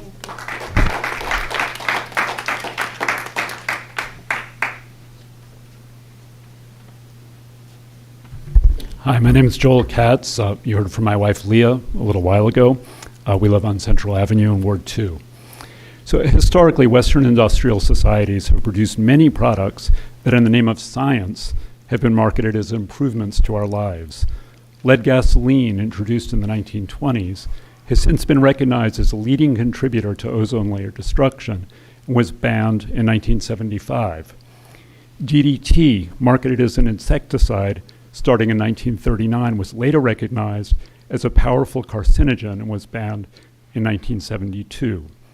Thalidomide, used in the 1950s to treat morning sickness in pregnant women, was later linked to thousands of birth defects and was banned in 1961. My father died of mesothelioma, an asbestos-related cancer. The probable cause was that he smoked Kent brand cigarettes, which from 1952 to 1956 included asbestos in the micronite filters. Asbestos was banned in 1989. Sometimes products that initially seem good for us turn out to be bad for our health and the public good. Gas-powered leaf blowers fall into this category despite ample evidence about how destructive they are for our health and well-being. I was a founding member of Quiet Montclair. To be fully transparent, I was really active with them just during their first year and have not been more recently. But I want to state that their position that we need to wait until January 2024 to enact a full ban on gas leaf blowers is akin to saying that the manufacturers of Kent cigarettes should have been given just a few more months to produce their toxic product. How many thousands of lives would have been lost if they were granted that time? Years from now, we'll look back and wonder how we could have endorsed the use of gas leaf blowers in our town, despite widely available information about how toxic they are. As a Montclair middle schooler named Zoe said to you several weeks ago, a May 16th ban is being handed to you on a silver platter. Now is the right time. The town council's job is to do what is right to protect public health and welfare.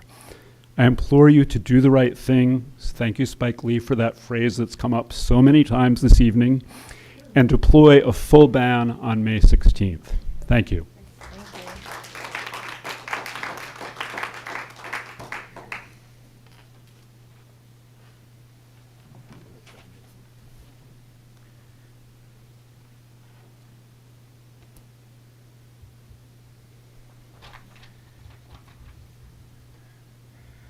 Thank you. Good evening. My name is Michael Polo. I live at 47 Pleasant Avenue. I've been there since December of '89. I've raised 2 kids in Montclair, sent them to public schools.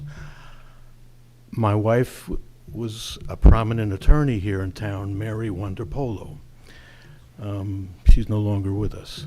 She did elder law, right? She was a prominent elder law attorney. Thank you. She helped us with my mother. It's nice to hear. Thank you.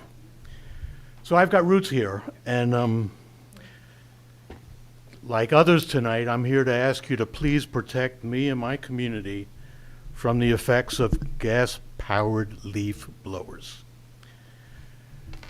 And specifically that we ask you to amend that ordinance that the council in its wisdom passed back in 2021. At 47 Pleasant Avenue where I live, there are big yards.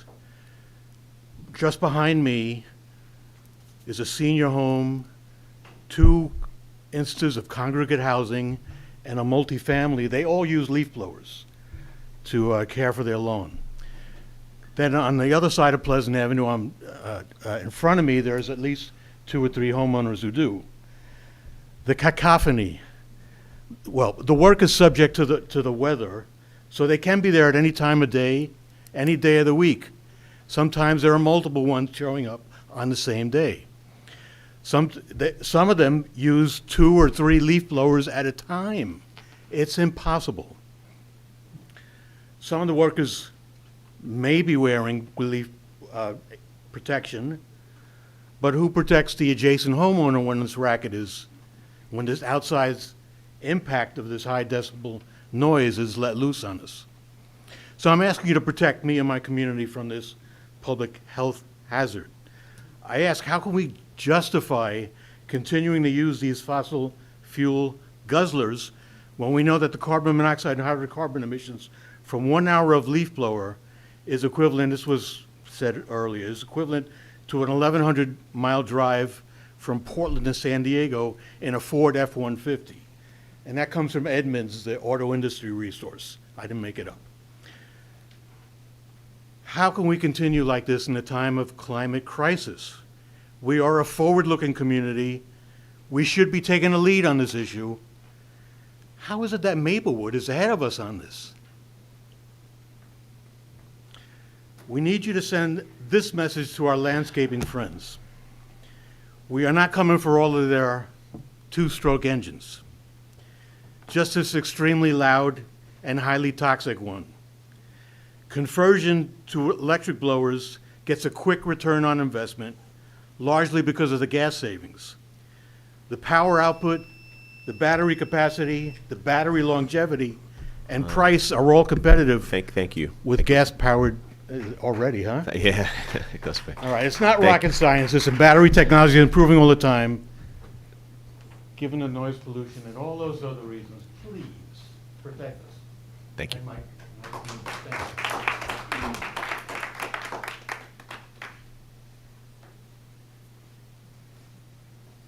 Good evening. My name is Deb Ellis. I live on Godfrey Road in Ward 2.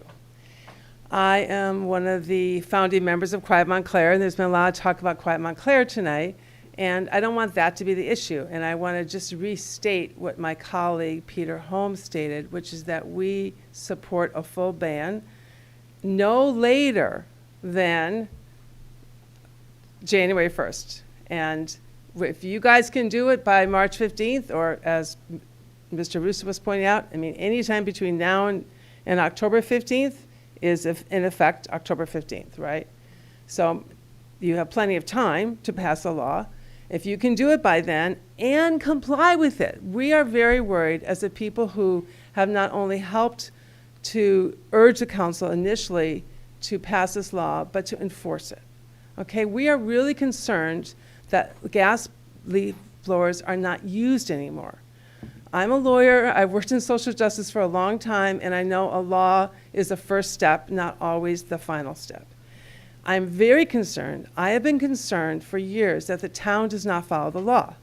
Mr. Stafford has said, now I know he's not here, thank God, that there is a greater good in the Township of Montclair not following the law. That makes no sense.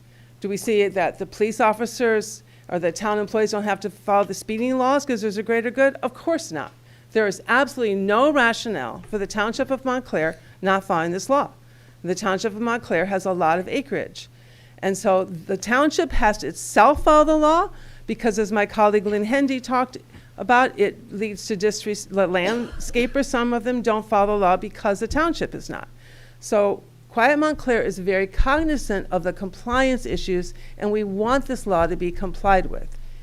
We did not say you should wait. We're saying you should not do it any later than that. Okay, so if you can do it and get people to comply, and comply yourself, please. I want the township to comply. Gas-lit leaf blowers should be banned for 4 reasons. They should be banned because they hurt the environment, because they are very loud, because they're very polluting, because they hurt workers, and actually and the health. So my husband, Dr. Hal Strolnick, testified before you about the severe health effects, and he's glad to come back, although I think you've heard about it a lot. So I just want to clarify position and say that I do hope you take action as soon as you can to ban gas-powered leaf blowers in Montclair. Thank you.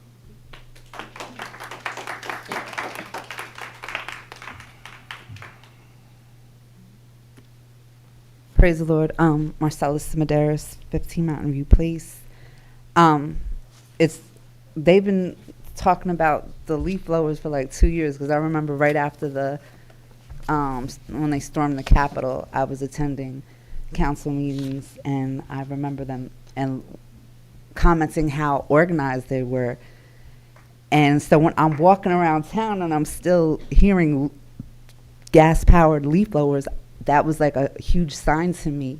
And I didn't come to speak on leaf blowers tonight, but I'm telling you, when I walk the neighborhood and I hear the gas leaf blowers, I'm like, something's wrong, because those people were organized, and there's still a whole bunch of, gas-powered leaf blowers. And I'm like, and I start feeling discouraged about the fights that I fight. Like, those people were really organized, and they got white privilege, and they still not getting what they want. I'm like, wow, like, is it worth it? But so I just wanted to mention that. But something's definitely wrong. I apologize for being late, because I wanted to hear any defense on the lack of transparency with the Stafford issue, because I really wasn't seeing that in the press, or maybe I didn't look good enough. But maybe I'll watch this later on to see what anybody's doing or saying about that. But like I said, there's something wrong. There's something wrong. There's really something wrong. Just with everything that's going on in this town, you guys should not be fighting against transparency for whatever reason. If you did something wrong, you need to just take responsibility for it. Because you have to remember, this is all temporary. We're working towards something else. You know what I'm saying? So, like, if one door closes, another door will open, but you got to do the right thing and take responsibility if you did something wrong, and if there's not a real serious argument for why we shouldn't have transparency with this Stafford issue, which I'm really seeing needs to be seriously examined. I mean, I don't know. Like I said, I'm late. I didn't hear what you guys said. I'll watch it later. But I still felt the need to come up here and speak, because I needed to share how discouraged I am walking around town, hearing gas leaf blowers, knowing the organization and the privilege behind it, and it's still not getting done. So I said, let me speak. Thank you.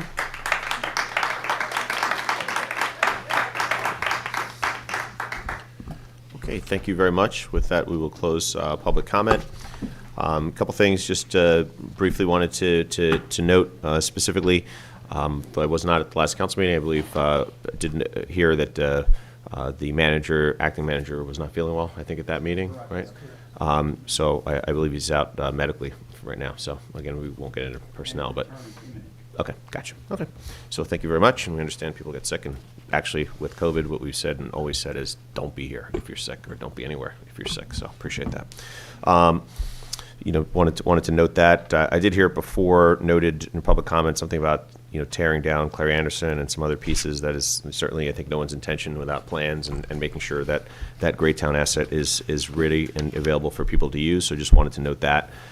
There was a note about pools, and I want to note our specific and significant investment in pools that we've done over the last number of years and continue to do. I think important work, sometimes delayed, which was problematic at times, but the investment there is important and will continue to happen for sure. Certainly when we talk about the fiscal management of the town, noting the $70 million we've reduced the debt in the last 11 years or so. I know it's one of the things we're most proud of, those of us who've been serving for a long time, and it's allowed us to invest in the community in so many ways, and we're excited to continue to do that, and I think we do need to continue to do that. Specific to the leaf blowers specifically, I think that there is absolutely everybody up here considering, as you've heard, there's a committee who's looking at it, but we are also mindful of the considerable costs as a conversation, not just to the Township Board of Ed, landscapers, et cetera, those costs passed on, what those look like. We've got to be mindful about exactly how we're doing it, but I'm quite confident that through the advocacy of everybody in the community and the work that everyone up here is doing to make sure we get to a place that works, we find something that is a workable option for everybody and look at all points there. So I think good news forthcoming on that front as people continue to work on it. Last thing I'll say, specifically, and we heard a little bit with the rink, coming up to, tonight, and talking about these pieces. We hear it, whether it's investment in some of these other pieces, the dollars it will take to divest from gas-powered leaf blowers, and appreciate the offer. I think I saw everybody jot down the names when it was the offer to pay for some of that transition. So we will be coming back to you on that one. But in all seriousness, too, we know that the challenges as we sit up here, and I know I talk to my council colleagues, right? We sit up here and from one meeting to the next, it's a group that may come up and say we need to invest multi-million dollars in a senior community center. The next meeting we need to invest millions of dollars in a skate park, or next is we need to invest millions of dollars in a community asset like Claire Anderson, or next is we need to invest the millions of dollars we have been in the infrastructure and the roads and all the things that we've done there and continue to do. We need to invest in, and I can just go on, and I know many of you know this. Many of you are out here speaking to some of these issues. The challenge always is, how do you incorporate that, pay for that, do it in a way that makes sense for every resident in Montclair.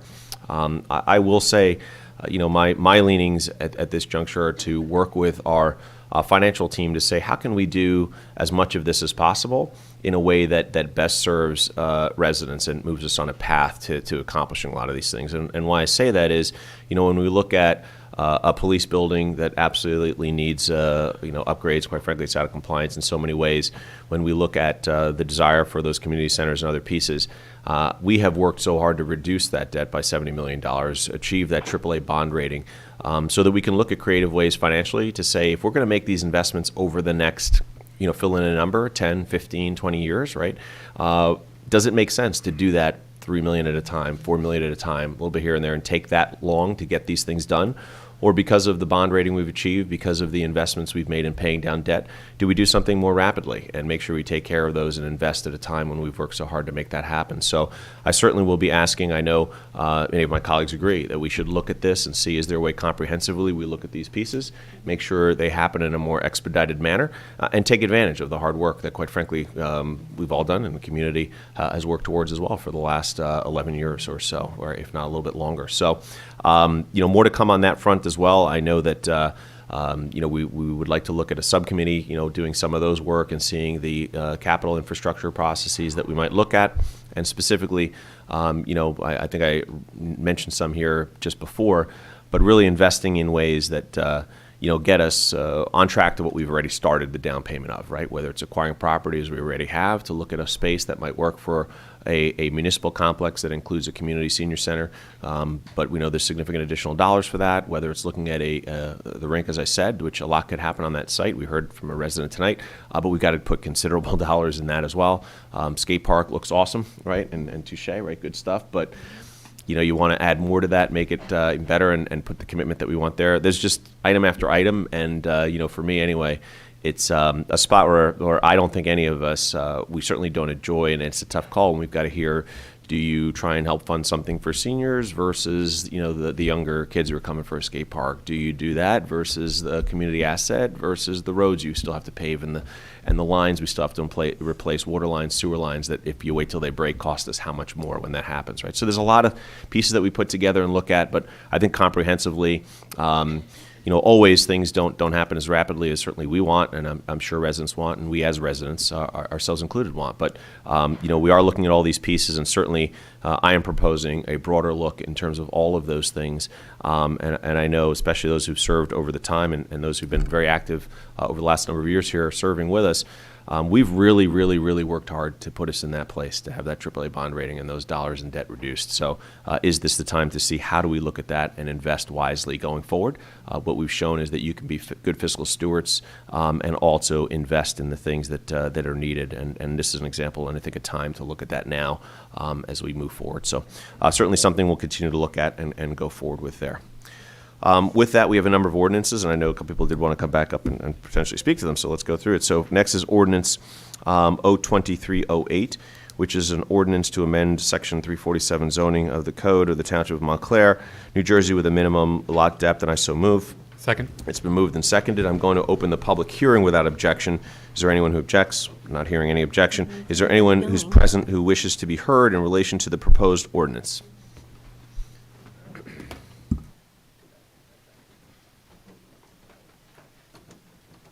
Good evening again. William Scott, 23 Cedar Avenue.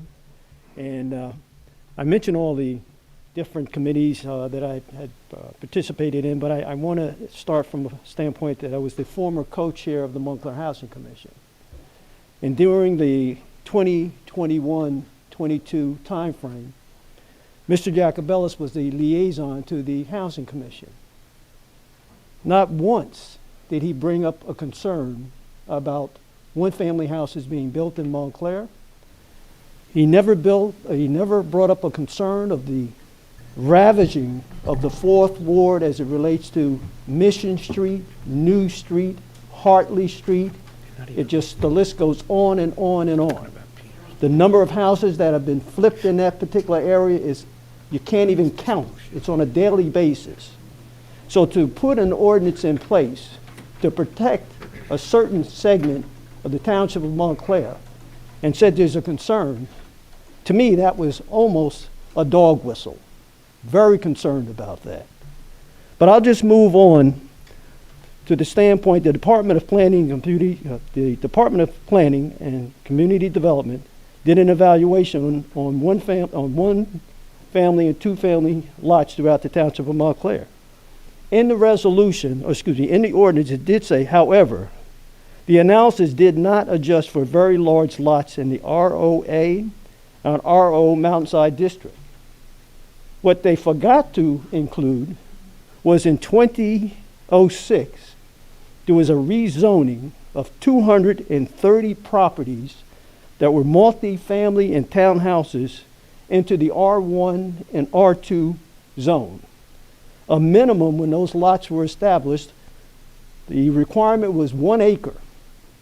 So to not even imagine or not even consider that amount of units in this analysis is just unconscionable. I don't know how you can do an analysis and not understand what you're using as data to produce a new lot size that truly does not represent one family and two family homes in the Township of Montclair. Thank you.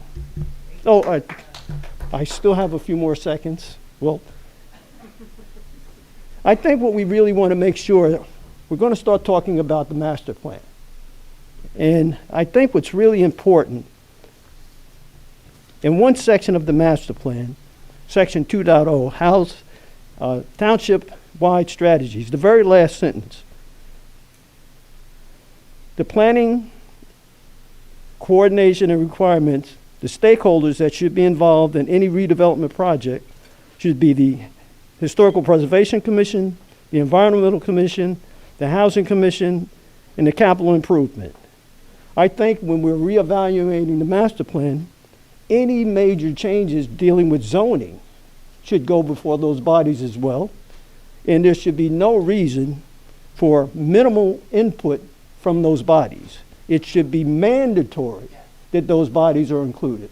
No department or no committee in this township should have the say-so of redevelopment plans or rezoning in this township. Thank you.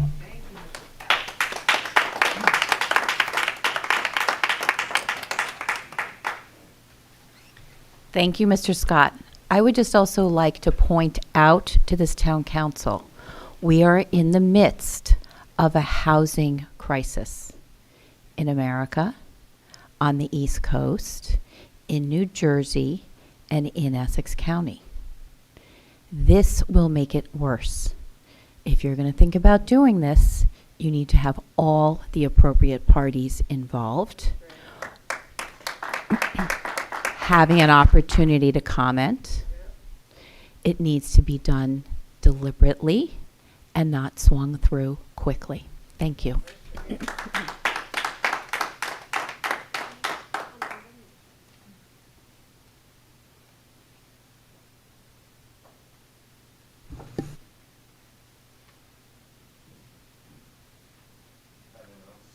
Without anyone else wishing to comment, I'll close the hearing. Seeing no one wishing to comment, I'll open up to council comments. Any council comments? Seeing none, Madam Clerk. Counselor Cummings absent. Deputy Mayor Hurlock? Yes. Counselor Price Abrams? I'm going to abstain at this time. I feel like there's information I haven't been aware of to consider until this time. Thank you. Counselor Russo? Also abstaining because I'd like to get more information as suggested by Councilor. Counselor Schlager. I vote yes. Counselor Yacobelis. Yes. Mayor Spiller. Yes. Next is Ordinance O-23-11, which is an ordinance for the calendar year 2023 to exceed the municipal budget appropriation limits to establish a cap bank pursuant to N.J.S.A 40A4-45.14. I so move. Second. It's moved and seconded. I'm going to open without objection to the public hearing. Is there objection? Hearing none, I'm going to open to public comment. Anyone who wishes to be heard in relation to this proposed ordinance, please come forward. Hi, again, I'm Mariana Horta. I live on Gordonhurst Avenue. I actually have a question for clarification. Is there a deadline when you need to pass this ordinance by to do this for this fiscal year? This one here, yes. What is the deadline? Let me pull it up here. Mr. Attorney, do you have it off the top of your head? No, I don't. Okay. I'd like to urge you to table this for now because right now there is a great lack of public confidence in some of the decisions you're making. And this is a very bad year for a lot of your taxpayers, right? People who earn a majority of their compensation through stocks have seen their incomes lower as their home prices increased, but they can't sell their homes because they can't buy a new one. So this is a painful year for everyone. And I think it would be nice if you just waited until you have resolved some issues that have really, really degraded public confidence in the council until you make a decision to potentially increase our taxes while also hiring new firefighters, while also spending a lot of money on lawsuits that seem a little bit self-serving. Please consider not doing this today. Just do it, some other day once you've delivered on some issues that will help us trust you more. Thank you.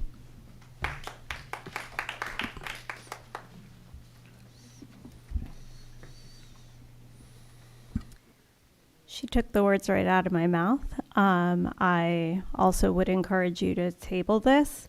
I listened to at least the majority of the budget presentation, and I feel pretty confident that there's actually some cuts that can be made, and I'd like to see that explored a bit more before we raise the cap on this.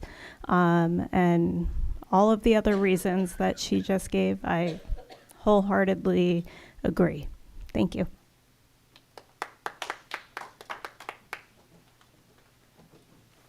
I would also strongly encourage you to table this motion at a meeting where there is no chief financial officer, where there is no town manager, where there is no deputy manager, where you guys have done nothing to respond to community requests for information, where there is an incredible dearth of data.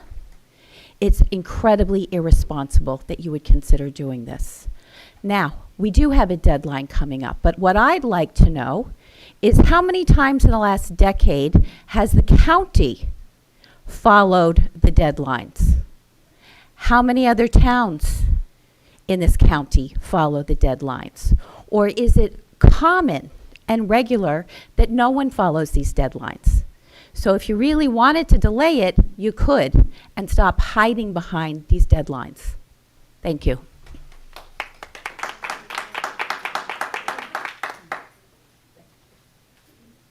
Hi, Eileen, Birmingham. I just have a question about, I think there's a lot of misunderstanding about what's going on in terms of this vote right now and what's going on with the budget.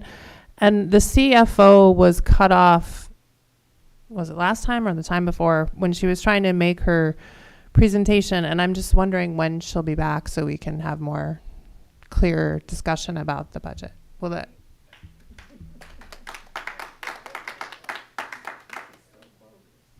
The next meeting. Hi, Kenny Berman,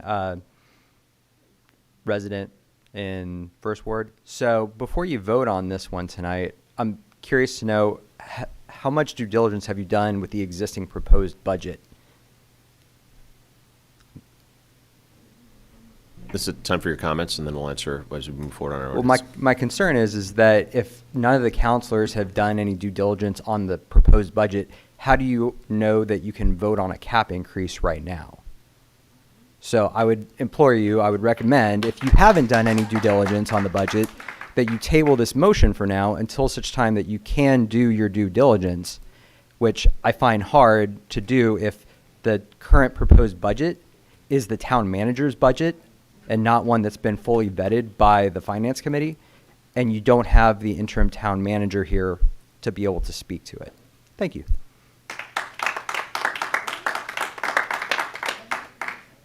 Yeah, I mean, this is just like very bizarre because the last meeting was very bizarre where we had been told that the finance committee was the one that was going to be giving us this budget. Then we got it. Then we were told the finance committee never met. Then because nobody knew what the hell was going on with the budget, this like ad hoc committee that Russo proposed was formed with these other 3 members, which hasn't been done. By the way, our taxes are going up this year. We're happy that we passed the school bond, but that does increase our taxes. We haven't addressed all of this stuff that should be cut that we don't need to pay for.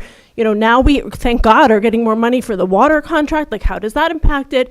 These firefighter, obviously, issues I'm upset about. But, I mean, why is it an assumption we're just going to blow up the taxes without even looking at anything? This absolutely needs to be tabled.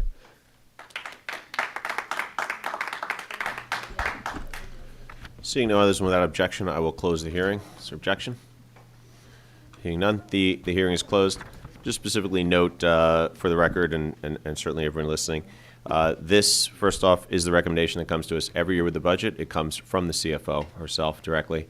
What this does is specifically allow for unused monies up to the cap to be banked. Right, so this does not mean you are going up to the amount that you are allowed under the law. It does not mean you're going over. It does not mean you are setting the budget priorities. It does not mean any of that. It means you have up to the 2% cap, as everyone knows. If you do not go up and use that, towns are allowed to bank that cap so that in, like COVID happened, uncertain circumstances, something happens and you need to go over in that year, you are allowed to bank those dollars for up to those percentage amounts for up to 2 years. This is something we've done every year for 11 years, and you know, it's standard practice for places to bank cap if you don't use it. And the hope is, if you haven't used it, everybody's applauding because you haven't gone up to the cap. But it does allow for, as is we've just seen, emergent situations, things that are out of people's control, where you have to raise the dollars greater than 2%. If you have bank cap, you can do so, right? So that's what this is, again, from the CFO, and has been done in the past. So with that, I'll open up to council comments. Mayor, if I may. So I think you just ended with this, but just to restate the point, this came from the CFO, and I do believe also one of my colleagues had inquired earlier if some of the professionals, our department heads, the CFO and others, might be able to come tonight, understanding that the chief, you know, may not have all the information, not his day-to-day job, and those who could come came, and she was not available to come. She was requested to come, and, you know, her schedule did not permit in some fashion. So I just want to, like, address the tone about we're hiding her in a closet somewhere. She is someone who's directing the finances of this town. She is the one who asked to put this thing forward. I think the mayor just explained that it is not perhaps how it appeared from the first read of it. I also needed a better explanation, but it is not that we are raising your taxes an extra amount, it's that we bank some and we have the ability to use, I guess, some flexibility in how we use the banked reserves. Is that? You have under the law, you can bank anything you don't go up to for a period of, I believe it's 2 years. So every place banks their cap so that should you need it, like you have a global pandemic and that year need to go higher, you could go over. Thank you. And so the 3 of us who had stepped forward to augment the work of the Finance Committee, who had previously met on budget matters, are scheduled to be meeting next week with Ms. Rao and Mr. Beneke to be able to vet through, ask our many other questions. But I do know from the past years I've been in service that this is a request that is made every year, as the mayor just indicated, and that it is not a nefarious plot to do anything. So I think some goodwill would be welcome. That's all. Yep. Well, council comments. Yeah, Mayor, I'd just like to say this. I understand this comes from the CFO, And I understand that she was asked, I guess, to come if she couldn't come. But why do we plan ahead? Like, maybe we tell her a week before. I know we had a holiday, we had Passover, we had Ramadan, we have Easter. It's a complicated time. But, you know, none of these things seem to be planned ahead so that we make sure that someone like the CFO is here to answer questions. I saw a message today from Peter. He was asking that 3 different people come from different departments because we got other things we're going to go over, which we might need an answer from the Public Works folks or something. But it seems like nobody can come, or that the deputy manager answered. I just saw the answer saying none of them are coming. Well, why? Is it that she has a responsibility at home, she's ill or whatever? That's fine. She doesn't have to come. But we don't seem to get any information as to why somebody's not here, see? It's just we find out they're not here, or we find out we're going to have these things to vote on that we can't get any answers to. So because I'm still concerned about getting her to specifically say in front of me what things are and are not, because I trust her to give me the truthful information, believe it or not, which the Finance Committee does not seem to want to have her input. Because of that, I'm not going to vote for this. I'm just going to abstain on it. But it's as Councilwoman Lloyd Price Abrams said, we're not trying to do anything nefarious. You know, I'm the one who speak out when I think something's really wrong. It's not wrong what we're doing. It's just that I'm not going to vote for it because I'm still not happy to not have her here, see, to give us this advice. We can't have the police chief handle it. He's got other duties to do. The whole government is in a I'm not going to say it again. It's dysfunctional, okay? Any other council comments? Mayor, I'll just emphasize that I will vote for this after speaking with Ms. Rao, and based on the fact that her memo explaining it is attached to it. Yes. Thank you. Yes. Thank you, Councilman. We'll note we are all staring at her memo that she asked us to move this tonight. Okay. Any other council comments? Hearing none, Madam Clerk? Counselor Cummings absent. Deputy Mayor Hurlock? Yes. Counselor Price Abrams? Yes. Counselor Russo? Abstain. Counselor Schlager? Yes. Counselor Yacovelis? Yes. Mayor Spiller? Yes. Next is Ordinance O-23-12, which is an ordinance amending Chapter 327, Section 36 of the Township Code, parking meter zone. And I so move. Second. Moved and seconded. Without objection, I'm going to open up to public hearing. Without objection, is there objection? Hearing none, I will open this one up to public hearing. Is there anyone who wishes to speak to this issue? Seeing none, I will close the public hearing. Any council comments? Just a question. Councilman there. Yacovelis. I did have, so a couple residents reached out to me just to ask if it's the whole street. There's no interruptions in this. I know you were asking about the detail at the last meeting. From Bloomfield to Union, it's the whole street on both sides.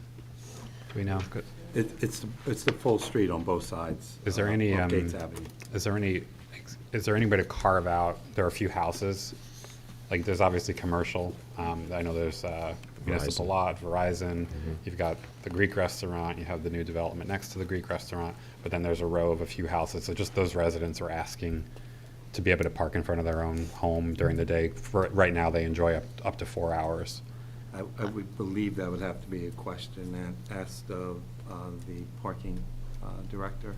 Perhaps we could table this to actually chase Yeah, down I just don't know that some we can nuance. interrupt a But I think street. there are I don't know if we say like 100 feet west of this point or something, to be a little bit more nuanced. I don't want to. My understanding is that there's already existing meters on the street, and it's really just to correct what has already existed. It was just a misrepresentation of what street the Gates Avenue was running between. It had Roosevelt Place, which it doesn't intersect with.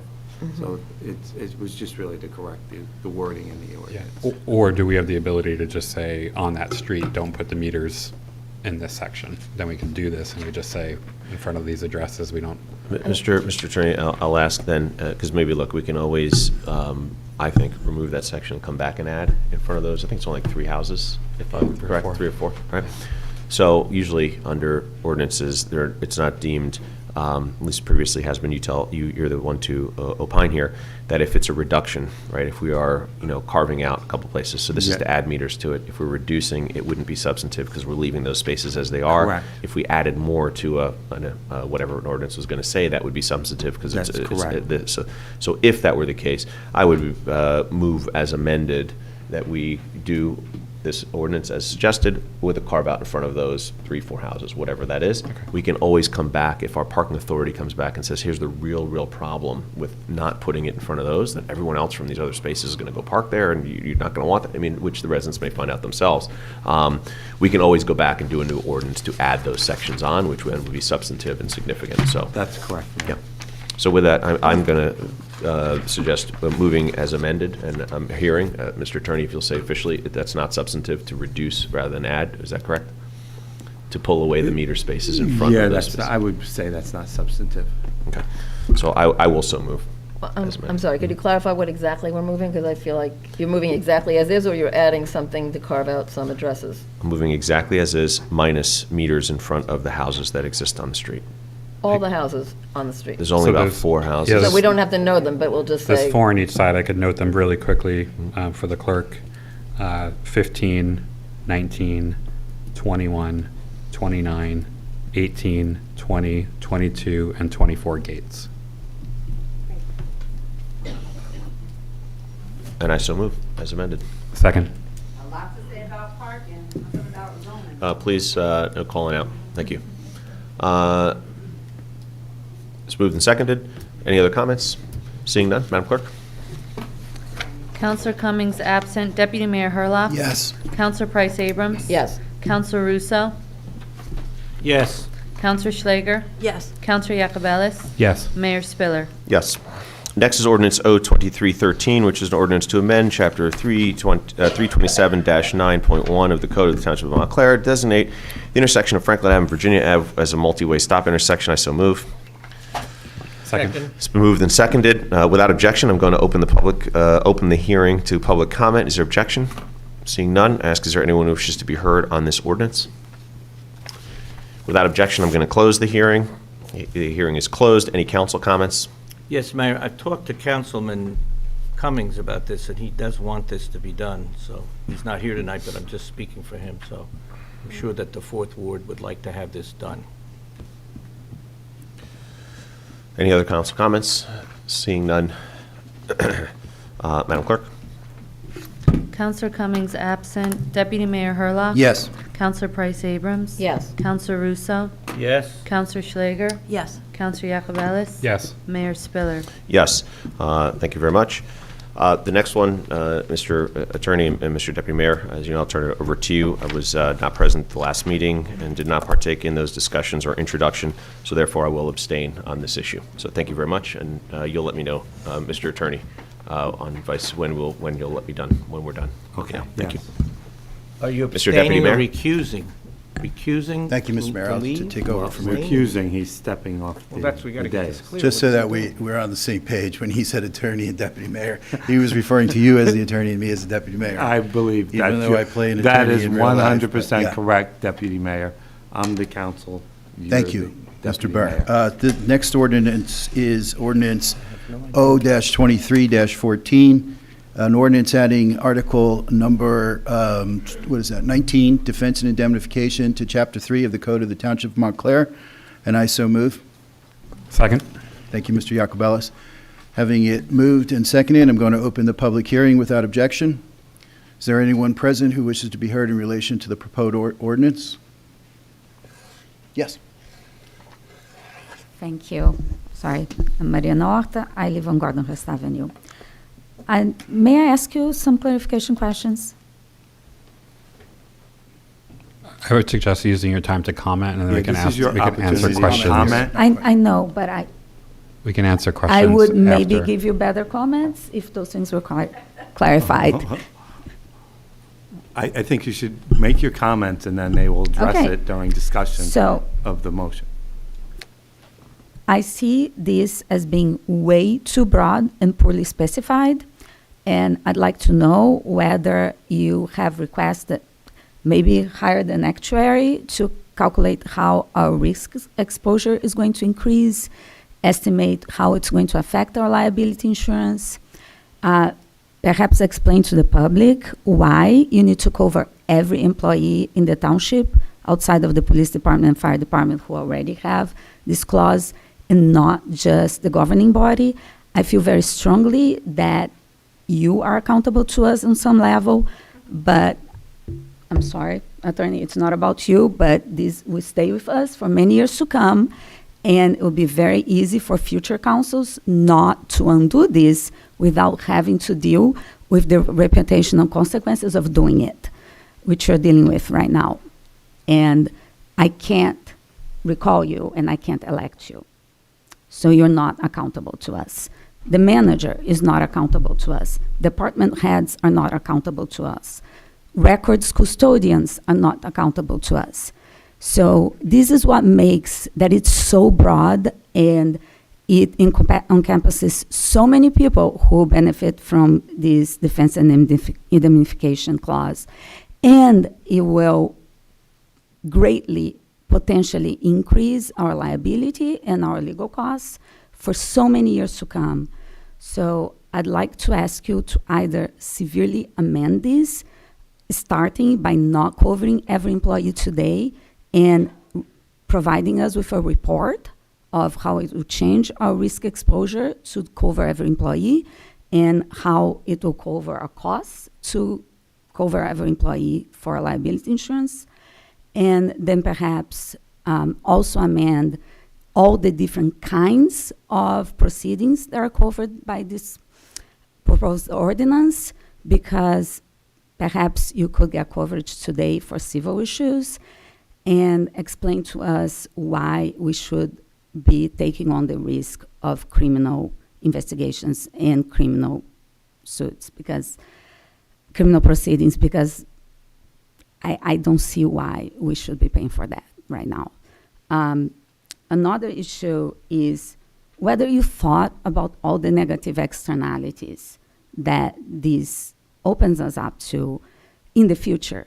You know, one hypothetical I'd like you to consider is, what if we have a records custodian that refuses to respond to OPA requests? These folks have a very minor, very moderate liability if they don't respond to our OPA requests. And I think they should keep that minor liability because it keeps them accountable. And if you're going to pay for their defense and you're going to pay for the fines that they might have to pay individually, then they just don't have to respond to OPA requests anymore. I don't think we deserve that. I think that's really, cruel to your constituents to do that. So I don't think you should cover any record custodians in this defense and indemnification clause. And this is not about you, attorney, but suppose that in the future you have an attorney that is ill-prepared, does not have any experience working for municipalities, and is either incompetent or malicious, and then decides to cover, because this particular ordinance gives all discretion to the attorney. It takes it away from you, who are accountable to us, and gives us to the attorney. And suppose that in the future we don't have a great attorney. Someone else hired the attorney and hired someone who's inexperienced. And then that person is making the decision about which cases to accept and which cases to deny, because this particular ordinance gives you plausible deniability. Maybe you like that, but I don't like the fact that someone I don't vote for is making all the decisions. And I don't like the fact that you, not you, but a future council may hire someone who don't know what they're doing.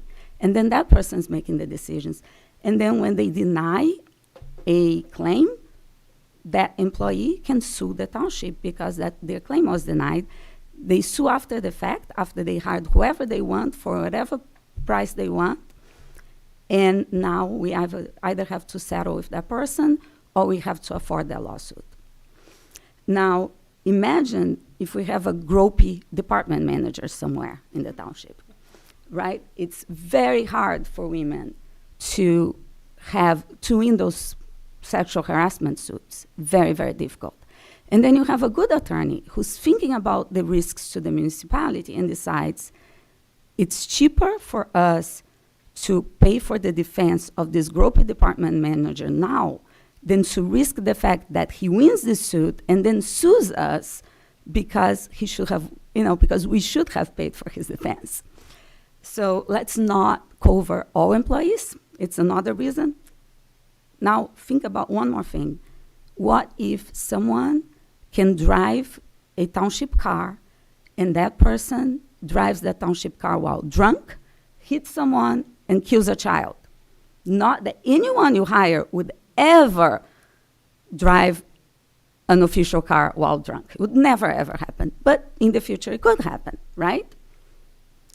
And we're all screaming bloody murder here because it is bloody murder if that happens. But your township attorney decides that the person has a valid claim to defense and indemnification. You now already gave up all the power to decide not to cover this person to the township attorney. So please don't. Don't give up all power to make all decisions about defense indemnification to the township attorney just because you want to have plausible deniability right now. That we don't deserve that. It's unfair to us. Don't cover every employee. Cover yourselves because you are accountable to us. And consider not covering criminal proceedings today. I think you really need to have someone who's an expert legislative analyst look at this ordinance and provide you with some idea of the negative externalities of this ordinance. And also think you need to hire an actuary to calculate our risk exposure, tell us how this will affect the legal department budget, and how this will affect the cost of our liability insurance. Thank you for letting me have so much time. I really appreciate it. Thank you so much.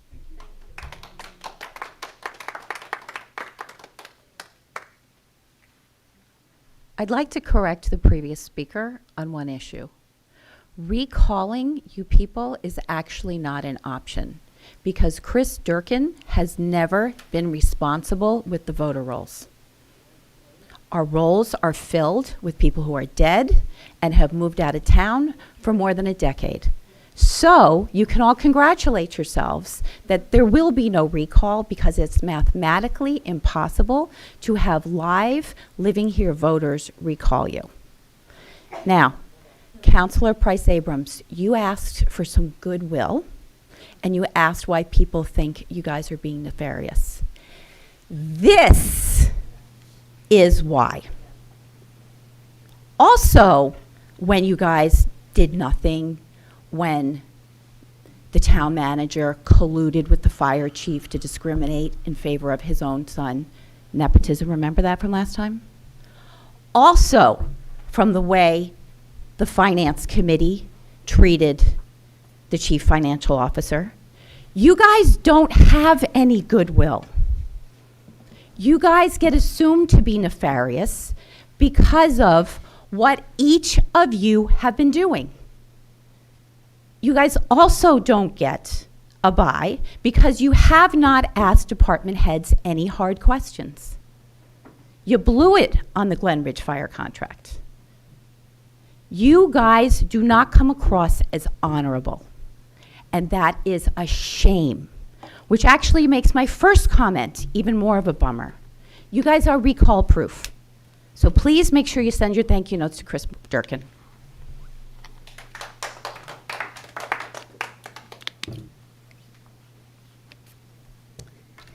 So I want to just start with a question. I know you just want comments right now, but I am curious as to why Mayor Spiller had to step out just because he wasn't here last time. And I'm really curious as to why this is something that's coming up now. Why now?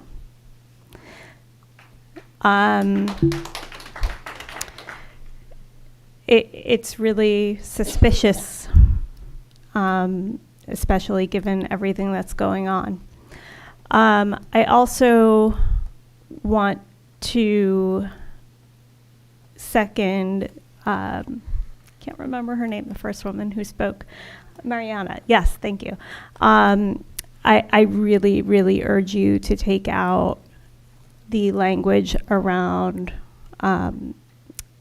indemnifying criminal behavior, especially after what we just went through with President Trump, what we're still going through with President Trump. No one is above the law. No one is above the law.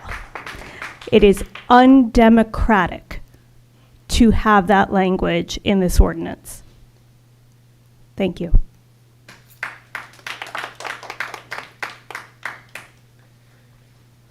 So I agree with everything that everyone has said. I'm not going to repeat those points. I really just wanted to ask a procedural question about this selective application of the law. I'm not naive enough to think that you're going to actually answer one of my questions for the first time of all the times that I've been up here, but maybe Councilor Russo will ask it at a later point in this discussion. So at the last meeting, after midnight, after executive session, not being on the agenda, this item was voted on. At the meeting before that meeting, after midnight, after executive session, not being on the agenda, the O'Toole-Scrivo contract was voted on. Tonight, Councilor Russo asked Mr. Burr how he could possibly pass a leaf blower ordinance by having it voted on tonight, and was told that is not possible. So I would like to understand procedurally, under the law, why a nepotism contract to, absolve the town manager of his harassment and discrimination is urgent enough to be passed after midnight without being on the agenda, why indemnifying people for criminal behavior is urgent enough that it can be passed without being on the agenda, but health, safety, climate change, anything else doesn't fall in that bucket. Explain it to me, please. Councilor Russo, please ask them, because they have to answer you, but not me. Hello, Eric D'Amato. I just want to make a very quick observation. There are 50 states in the United States. Probably New Jersey is in the top 2 or 3 in terms of corruption, municipal corruption. The same out of New Jersey's 21 counties, probably Essex is in the top 2 or 3. Out of the top 2 or 3 sources of corruption, legal services bills are right up there. The recycling of legal services bills into campaign contributions and bribes are one of the things that drives the machine that makes us the top 2 or 3. Having an open-ended system of compensation that is opaque in how it's done is just an invitation to more corruption. We'll leave aside the immediate issues of who's getting covered and why, and just as a long-term thing, it is just inviting more corruption in our system. That's all.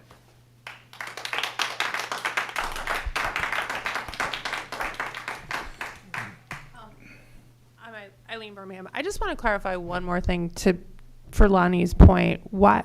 Can we be clear on why Mayor Spiller had to remove himself? Because he voted on other things that he was not here for last week or 2 weeks ago. So I find that very strange. So anyway, just want to say that. Okay. Who's going to answer that? 2 people have Actually, asked that Bob, question. if you'll give me a chance, I'll get to it. Excuse me. Having seen nobody else coming up to the mic, I'm going to close the public hearing. Mr. Burr, there were a couple of questions. One of them was procedural. Another one had to do with the mayor and his participation. Can you please address those for the crowd? Oh, yes, Deputy Mayor. Well, with regard to this ordinance, it was introduced at our last council meeting for its first reading, which was appropriate, and now it's being going through its second reading, which is having a public hearing, and we'll have a vote on it, I believe, unless there's a motion to table it. No, that's not what I said. That's not what I said. No, that's not what I said. Can I clarify for you what I said? I said with regard to the ordinance that Councilman Russo asked me about for leaf blowers, that the ordinance would have to be introduced, first reading, and then it would have to go on for a next reading at least 14 days later at another council meeting for a second reading, just like this one is going on, for public comment and adoption. And then it would have a 20-day wait period, which this one will also have, a 20-day wait period to go into law, unless the council moves a resolution on an emergency basis to make the ordinance effective immediately. So they have to do a resolution saying, we want this to be effective immediately, and it has to be on an emergency basis. It's exactly what I said. So, and this would be, what stop signs? I'm sorry. Yeah, those stop signs were done on an emergency basis because and they used the justification for the emergency was safety. Safety. Well, I didn't say they couldn't move the leaf blower ordinance if they believed that was a safety issue or health issue that was benefits. They can do that, but it has to go through 2 readings. They can't do that tonight. They can introduce it tonight, and then 14 days later or at the next council meeting, they could then put it on for second reading. So there's no difference. I believe one of the questions pertained to a resolution regarding Mr. Stafford. Resolutions have a different process. They can be immediately voted on. They don't have to go through 2 readings. So if a resolution is introduced by the council, which they can do, make a motion to introduce a resolution, that can be voted on same night and go into immediate effect. Okay? Thank you. So that's the process. Thank you, Mr. Burr. In terms of Mr. Spiller's recusal, I'm not going to answer that. Well, I don't believe anybody can answer why Mayor Spiller, decided to recuse himself. That's a personal reason that he decided to do himself. That is not procedural that we have an answer for. So that he will have to comment on that himself as to why he recused himself from the hearing. He did make a comment, though, that since he wasn't here at the last time this ordinance was introduced, that he felt that he should recuse himself. Thank you, Mr. Burr. Recuse. I heard him say, I'm abstaining, and that's the kind of thing I've been talking about all along. You abstain or you recuse. Now, I did not recuse myself on this issue last time, which I was going to do because I have nothing to do with it. I was not involved in this at all. But because I want to talk on things, I only abstained, as you told me I could do, that I could stay and talk. Right, Gina? So I abstained. I'm not abstaining tonight, but I want to talk about these things, okay? So recusal means you have to leave the room and you don't participate in any of the debate. You just keep shaking your heads about me. I helped you both get elected. Now, Whoa, the fact whoa, is, I'm not shaking my head at you. I'm talking to my colleagues. You Stop. can talk all you want Please to your stop. colleague while I'm speaking, and you're rude. Now, here's the You're point, rude. folks. Recusal means you can't sit in the room and participate in the discussion. These people have some legal knowledge, I think. Abstaining, you could abstain, but you could still participate in the discussion. So I abstained last time on this ordinance that's coming up tonight, okay? Because I wanted to make sure I knew more about it. My mind was somewhat open because philosophically, if it's in a vacuum, other towns have done this. So if you look at it in a vacuum and you look at it as something that is philosophically good to protect employees from maybe frivolous lawsuits or unfairness, I happen to think that these colleagues were misled. I happen to think it's the town's fault that they have problems.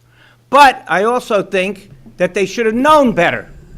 And that I was one of the people who told people, you can't do that. You got a volunteer job, a small salary.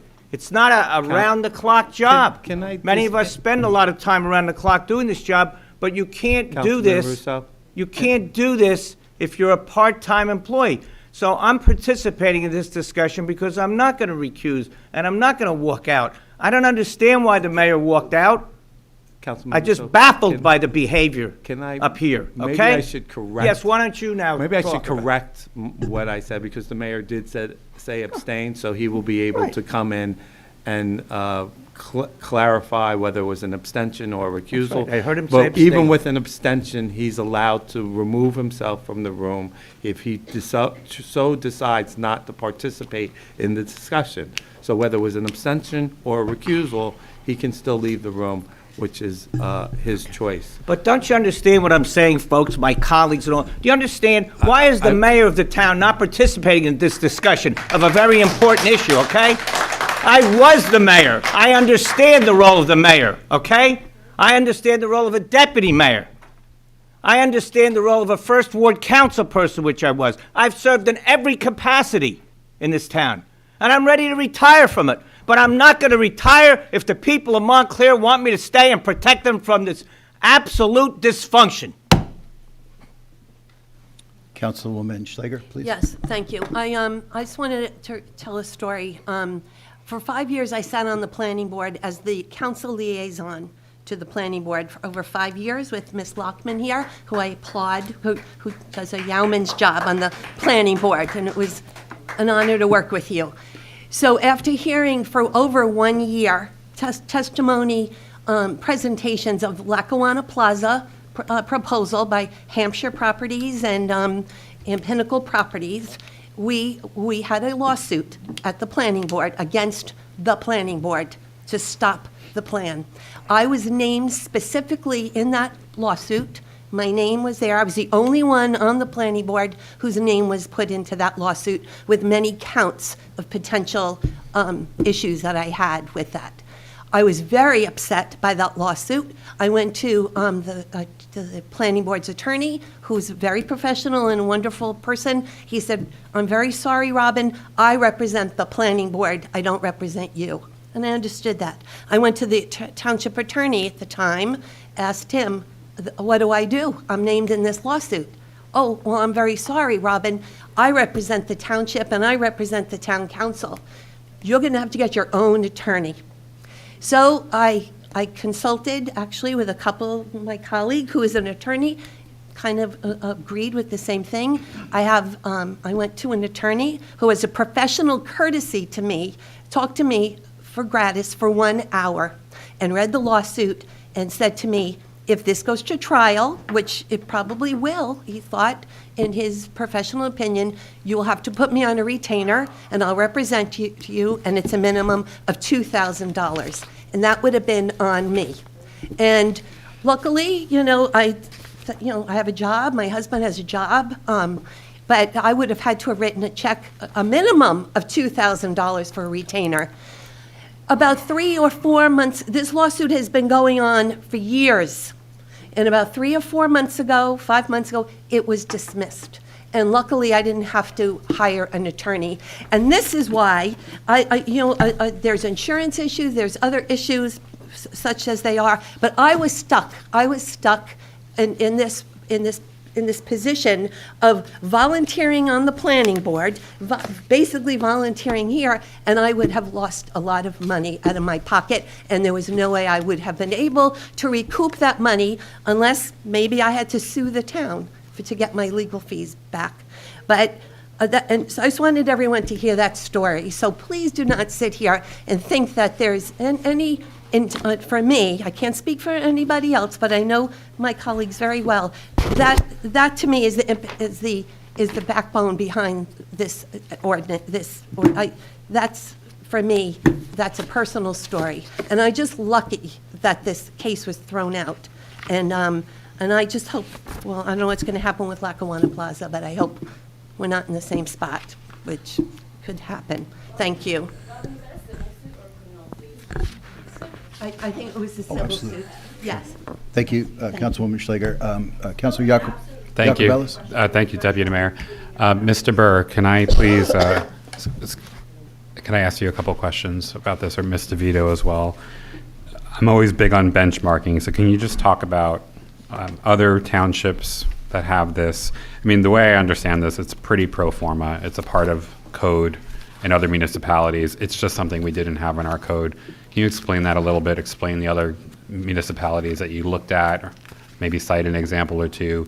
Just help people understand there's not something special and unique going on right now tonight for Montclair, that it's common. I'll let you speak. Yeah, you should. I'm sure I can answer those questions. And yes, what I stated last time we were here and this discussion was raised, was that there were certain questions that were raised brought to the legal department, and when we reviewed the code, we saw that there was a lack of an indemnification and defense ordinance. Other municipalities have that, not all, but some do, and they're varied as to what they cover and what they don't. But just for example, Verona has one, Princeton has one, Jersey City has one, the Borough of Wharton has one. There's many municipalities in New Jersey, so I haven't looked at all of them, obviously. But I do feel that if I may, if I have the permission to do this, I do want to make a distinction here with respect to the criminal. Right? I know people are concerned that somehow this covers criminal conduct. Right. And that is false. That's right. It Thank does you. not cover criminal conduct. There are a lot of grounds for refusal to provide defense that are listed here in this ordinance. If the act or omission was one of fraud, actual malice, misconduct, bad faith. I also want to point out that if an employee is indicted in connection with any act or omission that would constitute a crime or offense under the code, under the Criminal Code 2C, that there is no indemnification. There is no coverage of defense costs. That only could be allowed if, after the conclusion of that particular case, if that person was found to be not guilty, acquitted, or otherwise, then that person could come back for coverage of the cost. So criminal conduct is absolutely not covered. Thank you. Was the question of liability insurance looked into at all, just in terms of if there's an increase to our insurance at all, or an impact to the insurance at all, or do we know if our policy covers? Well, we did speak with the JIF about this to make sure if there is overlap, there's minimal overlap. They still cover what they cover. There are the things that they don't cover can be covered here, but there's not going to be any double dipping, so to speak, if that answers the question. And the JIF reviewed the ordinance and said there was no issue on their end with the ordinance when it was shared with them. And just so I'm clear as well, outside counsel also reviewed the ordinance? Outside counsel also reviewed the ordinance. Okay, so our insurance company, outside counsel, the internal law department have all reviewed this ordinance? Absolutely, Okay. correct. Thank you. And I will just say for me personally, I think everybody has to take a minute to understand the difference too between service at the municipal local level and everywhere else. We make $10,000 a year as a stipends. I can't get an answer to the question on whether or not I'm considered an employee in this town or not. Yep. I get invited to enroll in healthcare every single year. When I was elected, I was called into HR, sat down, packet was put in front of me. Here are your benefits, Counselor-elect Jacobellis. Please fill out the paperwork to enroll in your benefits. The idea that anyone would ever want to serve if your own house would be at risk, your retirement, any of that would be at risk is absurd. We absolutely should be indemnified when we are acting in our official capacity. So I'm doing this for me, for us, and I'm doing this for future councils. I want to make sure that anybody who wants to run for office in the future can do so without fearing that they would have tremendous financial risk serving. So thank you. And I will add, in the capacity of their elected official. So it's not an individual can't come to the township and say, I want you to cover defense costs for something I did as an individual. It would have to be in their capacity as an elected official or an employee of the town, and they would have to be acting in good faith. And then the other factors that are listed in the ordinance in order to determine whether there would be defense costs provided and indemnification. Thank you. Thank you. Thank you. Counselor? Thank you. I couldn't have said it better myself. Thank you. Well said. Excellent questions. Anyone else have any other comments? Yeah, okay, it's not the ordinance itself that's the problem, okay? I said that before. In a vacuum, it's okay. But it's the genesis of the ordinance that's the problem. The word genesis, if you understand the word and look it up in the dictionary, This only came up very late on the last meeting night. It was handed to me with a little cover note. It's a little cover note that says this was asked for by the deputy mayor. It says that, a cover note to me, okay? And I'm told I'm supposed to vote on this with really no real answers to questions that I had that night. And I said I don't want to throw my colleagues under the bus. I fortunately am 75 and have been on Medicare, Medicaid, Medicare, whatever I'm on, Social Security, and I had a job with the state for 14 years that covered everything. And so I always had the state benefit coverage from the state. And I got a pension after working 40 years for consumer affairs and in state government and teaching in Newark and all. So I got all my stuff together, right? So I was a fortunate one. My wife, when she left Verizon after 30 years, you know what they did? They said, if you leave now at 48 years old, sorry, Christine, but I have to tell people this. If you leave at 48 years old and you take your pension, you'll get lifetime health care coverage. And a year later, they took away the health care coverage, that darn company. That's Verizon that did that, okay? They ruined these employees' health care, but she could come under mine because I still work for the state. So I and my wife have been very fortunate. Somebody today told me, we should be fighting for health care for all. Yes, but not for part-time volunteer elected officials. Yes, you should have health care, Peter, and everybody else up here, but you shouldn't take it from the town government signing forms that say you work 35 hours a week. Councilman Russo. So I'm just telling you, Councilman look, Russo, can I'm I just telling, yeah, admonish- come on. Wait, Here's the well, problem. My you're- wife you're- is so fed up you're- with you guys. you're So am I. putting- Here's the problem. Bill Herlock. You asked for this thing to be put forward because you think you're going to have a lot of legal costs. That's what you told us, That screaming is that you need help. absolutely not Well, true. you can say it's not true. And that's you what better told watch us. that you don't get sued now for Yeah, well, libel and probably will slander. get sued. Mr. Burr, this is ridiculous. First of all, the memo came out. I had worked with several of my colleagues working through this, several of you. Okay? So let's be careful now with the characterizations. There's a surprise. You're attacking me again, Bob. I'm really surprised. Well, you said I pushed you once. I never said I pushed you. I have the police report right here. Do you want to see it? Can we bring this meeting back into decorum? Yeah, laugh. You assaulted one of my And colleagues. Let's bring the meeting back into Yeah, you decorum, assaulted. and let's not have discussions about matters that are privileged and confidential in potential litigation and under potential I'm investigations. trying to get the and- public to get the answers they want. But there's times, there's some information that we can give the public that they deserve to hear, and there is sometimes that there's information that is privileged and confidential to the township, so that it doesn't bear liability, loses GIF coverage, loses, and causes these great residents of this town more tax burden because there are council people who feel the need to speak out about confidential information. We're not, there's nothing up here trying to be transparent or not be You're not. transparent. You're right. We're No, trying not we're to be not transparent. Well, we're not Let me trying ask to you, not could disclose. Stanford be able to get covered from this? Yeah, that's a question the public wants to know. What I want to know, Mr. could we Burr, be protecting the man we're trying to get rid of?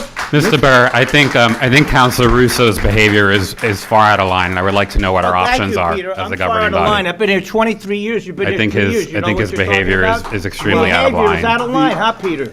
That's true, well, Peter. Can isn't make it? a motion The governing might make a body- motion to adjourn. Second. Get the answers for these people tonight before you can adjourn make and a go do what motion. you're And going I'd like do. to know You can make a motion the to options on adjourn. sanctions. You could, See, they want to sanction me now, folks. There you go. You can Christine will also- just retire, I guess. you can also ask the, is there a motion to, There's a motion on the table in a second. okay, so I'm going to withdraw my motion to adjourn. I thought you want to pass this thing tonight. It's so urgent, right? It's been withdrawn, Mr. Burr. I believe that it's off the table now. Seeing no more council comments, Madam Clerk, can we have a roll call, please? Yes, Deputy Mayor. Counselor you. Cummings, absent. Deputy Mayor Herlock. Yes. Counselor Price Abrams. Yes. Counselor Russo. No. Counselor Schlager. Yes. Counselor Yacobelis. Yes. Mayor Spiller, absent. Thank you. I'm going to go get the mayor.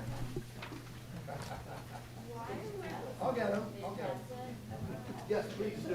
Thank you. Police report.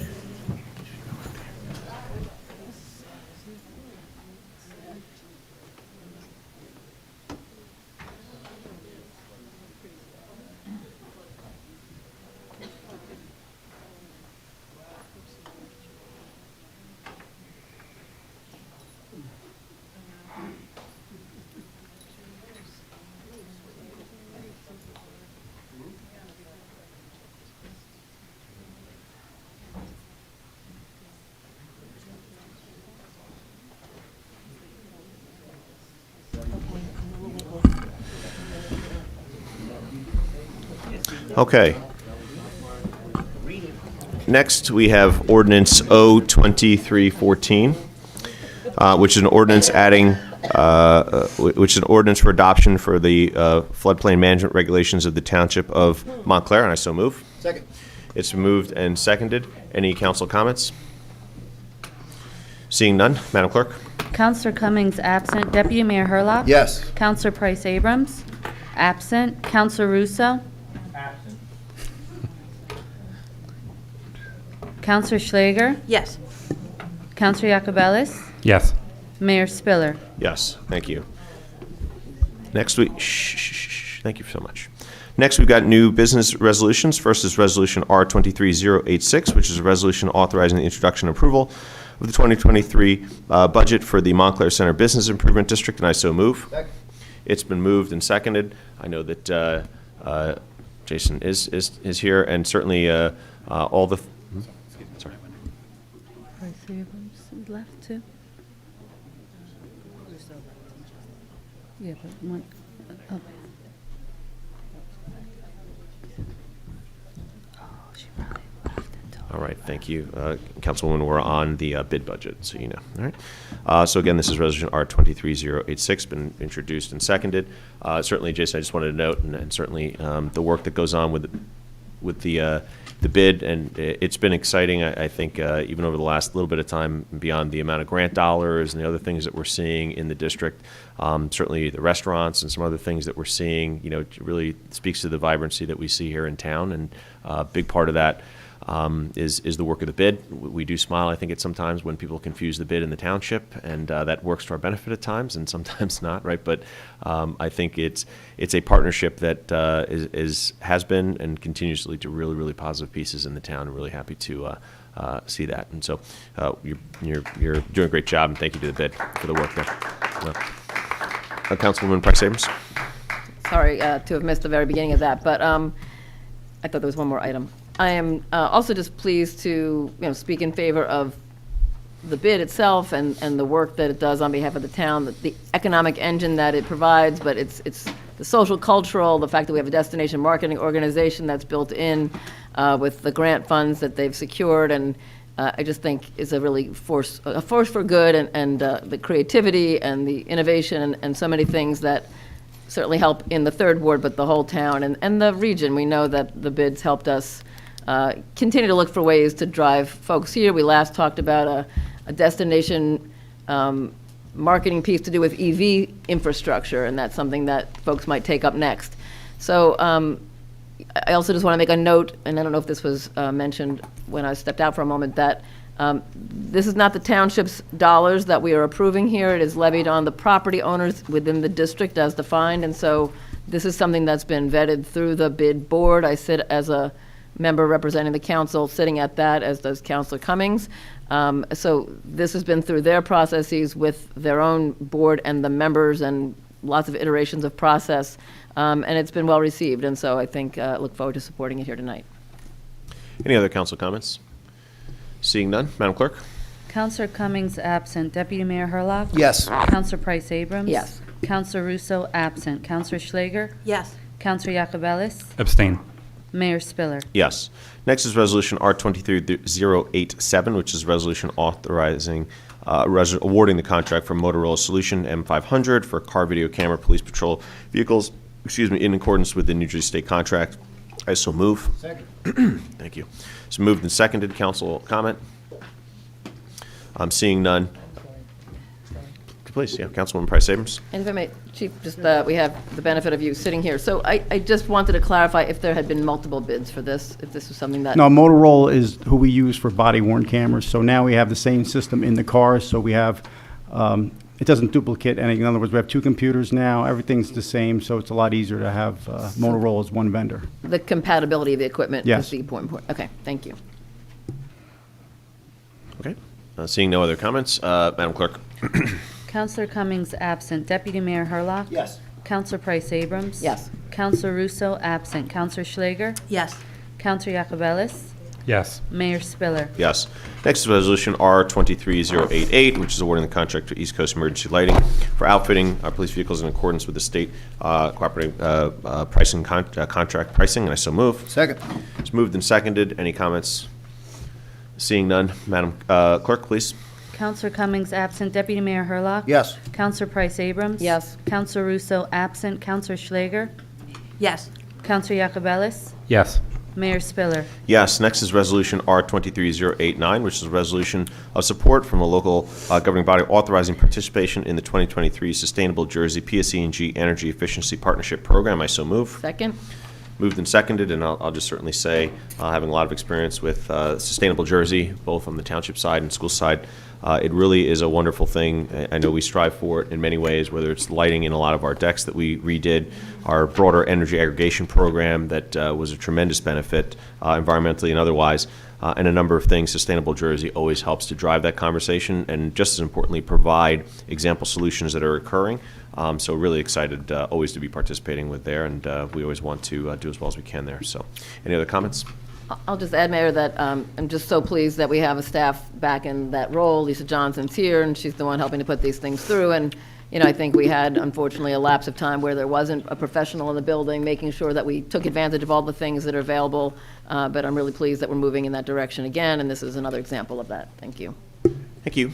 Matt, Mr. I'm sorry, Deputy Mayor. Thank you. Yeah, Mr. Mayor, you know, we've had conversations about this program over the years, and some of us get complaints from residents when their power source has been changed or their source that comes into their house, and because of that, I'm going to be voting no on this tonight, but I just wanted to make that known.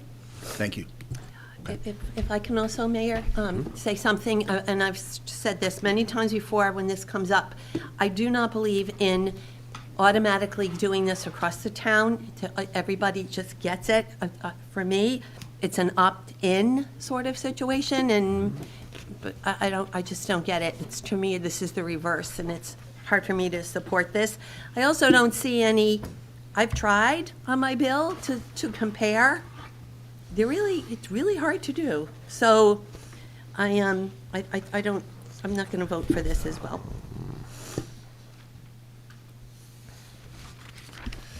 Okay. Go ahead, Councilman Yacobelis. I'm just looking through at this piece here, too. I didn't think, this isn't the energy aggregation program. No, I though. don't believe it is. That's why I was just pulling it myself. This is not, right? This is not the energy. So this was a grant that Lisa. That's why I paused for a moment going, am I missing? No, and I don't want to get into a back and forth, but you just said one of the many things, including energy aggregation. Yeah. You just said that. That's why I reacted the way I did, That's Mr. right. Mayor. Okay. Not trying to start an argument, just like we had, please, please. But I just, clarification then, if it's not part of that, then obviously that's different for us. But you had that is- mentioned it, that's why I said But it. it says it in the title of the resolution. That's what I saw. Energy Efficiency Partnership Program, which is what it has said in the past. No, this is not the, this specifically is not the energy aggregation program. So if that. And I appreciate that. Again, Stand corrected. you mentioned, so that's why. Correct. I'm just going to read Yeah. just the last, now therefore be it resolved. So Please, Peter, thank This you. is for Montclair applying for the 2023 Sustainable Jersey PSE&G Energy Efficiency Partnership Program, which will provide staff support for all activities related to the Sustainable Jersey PSE&G Energy Efficiency Partnership Program, including outreach to help community members take advantage of energy efficiency incentive programs. Well, I think it's a completely separate grant program, and this is just a resolution to give our environmental affairs coordinator the permission to apply for the grant. With those representations from both of you, I will then change my Me too. position on this, and I thank you for the Thank you. clarification, and I thank you for the collegiality in discussing it. Thank you. Yes. Yes. much appreciated. All right, thank you very much. Appreciate that. And so we've got that clarified. I don't think you finished the roll call. Did you, Madam Clerk, on that? Yeah. Mm-hmm. Counselor Cummings absent. Deputy Mayor Herlock? Yes.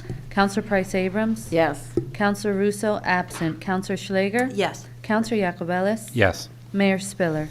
Yes, and specific, I think, as the Councilman Yacobelis noted, is a specific grant with specific pieces.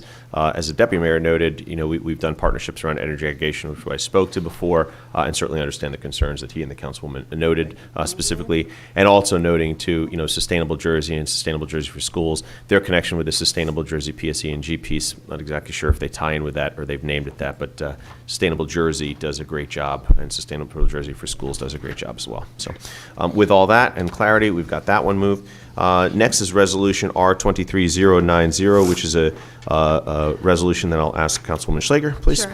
Yes, thank you, Mayor. Whereas invoices against the Township of Montclair in favor of the following persons for the amount set opposite their respective names have been received, duly audited, and found correct. Now therefore be it resolved by the Council of the Township of Montclair and the County of Essex that said invoices be, they are hereby ordered paid, and checks be drawn by the Finance Department to the order of such persons for the amounts respectively and hereinafter stated on this computer printout attached hereto and made a part hereof. This bill list is dated April 12th, year of 2023, for $14,019,251.90.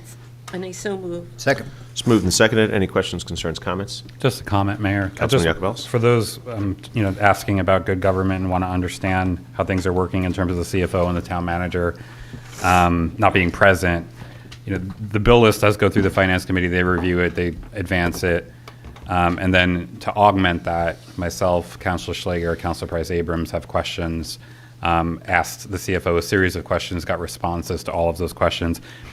I don't think any of us take a $14 million bill list lightly. So I just want to make sure the public understands that there's a lot of due diligence that goes into this. And if we're not talking about it up at the dais, it doesn't mean that we're not asking a lot of questions. And if anybody ever has questions, you're always welcome to email. The bill list is available. I always send the link to the full agenda. The bill list is always in that agenda, and I'm happy to get a question answered for anybody who has it. Thank you, Mayor. Thank you, Councilman. And certainly, I'll note as well, and certainly appreciate my colleagues. I know that, and somehow I do see it in relation to sometimes time served, where a lot of the questions around the bill list are asked via email and before the meeting, which I think is efficient to get obviously just clarity around some things that come up. If there's pressing issues that need to be brought up, I know that my colleagues, all of you, should do so. But asking those kind of just, hey, what does this mean kind of questions that appreciate everybody kind of getting those in early. That way we can have real discussions and answers on the issues. So thank you to all of you. With that, Madam Clerk. Counselor Cummings absent. Deputy Mayor Herlock? Yes. Counselor Price Abrams? Yes. Counselor Russo absent. Counselor Schlager? Yes. Counselor Yacobelis? Yes. Mayor Spiller? Yes. Next is Resolution R-23-091, which is a resolution indicating municipal approval in connection with the renewal of Ascend LLC Cannabis business license with the Cannabis Regulatory Commission pursuant to N.J.A.C. 17:30-9.4 M3II. I so move. Second. It's been moved and seconded. Any questions, concerns, or comments? I have a question, Sure. if Please, I may. Councilwoman Schlager. I believe a couple of months ago, somebody came before the council to discuss their concern about security in this this entity, in this business. Just a reminder on that. I asked, as everyone knows, I was at the last meeting, but the meeting before, I did ask the acting manager to give an update on that security concern. He specifically, and Chief is here, said he spoke with our police department. Chief, I'll let you opine further if you need to, but spoke with our police department. They assessed the concerns there. I'm just reiterating what Brian said. If there's anything I missed here wrong, let me know. But he did say to us that they investigated those concerns, deemed that the proper safety procedures were in place, and if anything further were to come forward, they would do so again. But Chief, please. No, that's correct. That's well stated. Myself, Deputy Chief Young, went down there. We spoke to the management. We asked them to follow up with us if they have any questions. We did not get any return calls. We checked our CAD system. Only records we have going down there multiple times, I believe, is alarm calls and parking-related calls. I believe there was one incident over the year that basically was unfounded and adjusted on scene. So, no, there's been no issues down there, and I would have no issue approving this. Thank you. Thank you. It's good to have you here. Thank you. Any other questions or concerns? Seeing none, Madam Clerk. Counselor Cummings absent. Deputy Mayor Hurlock? Yes. Counselor Price Abrams? Yes. Counselor Russo absent. Counselor Schlager? Yes. Counselor Yakubellis? Yes. Mayor Spiller? Yes. Mr. Acting Manager, I'll turn it over to you for our discussion items.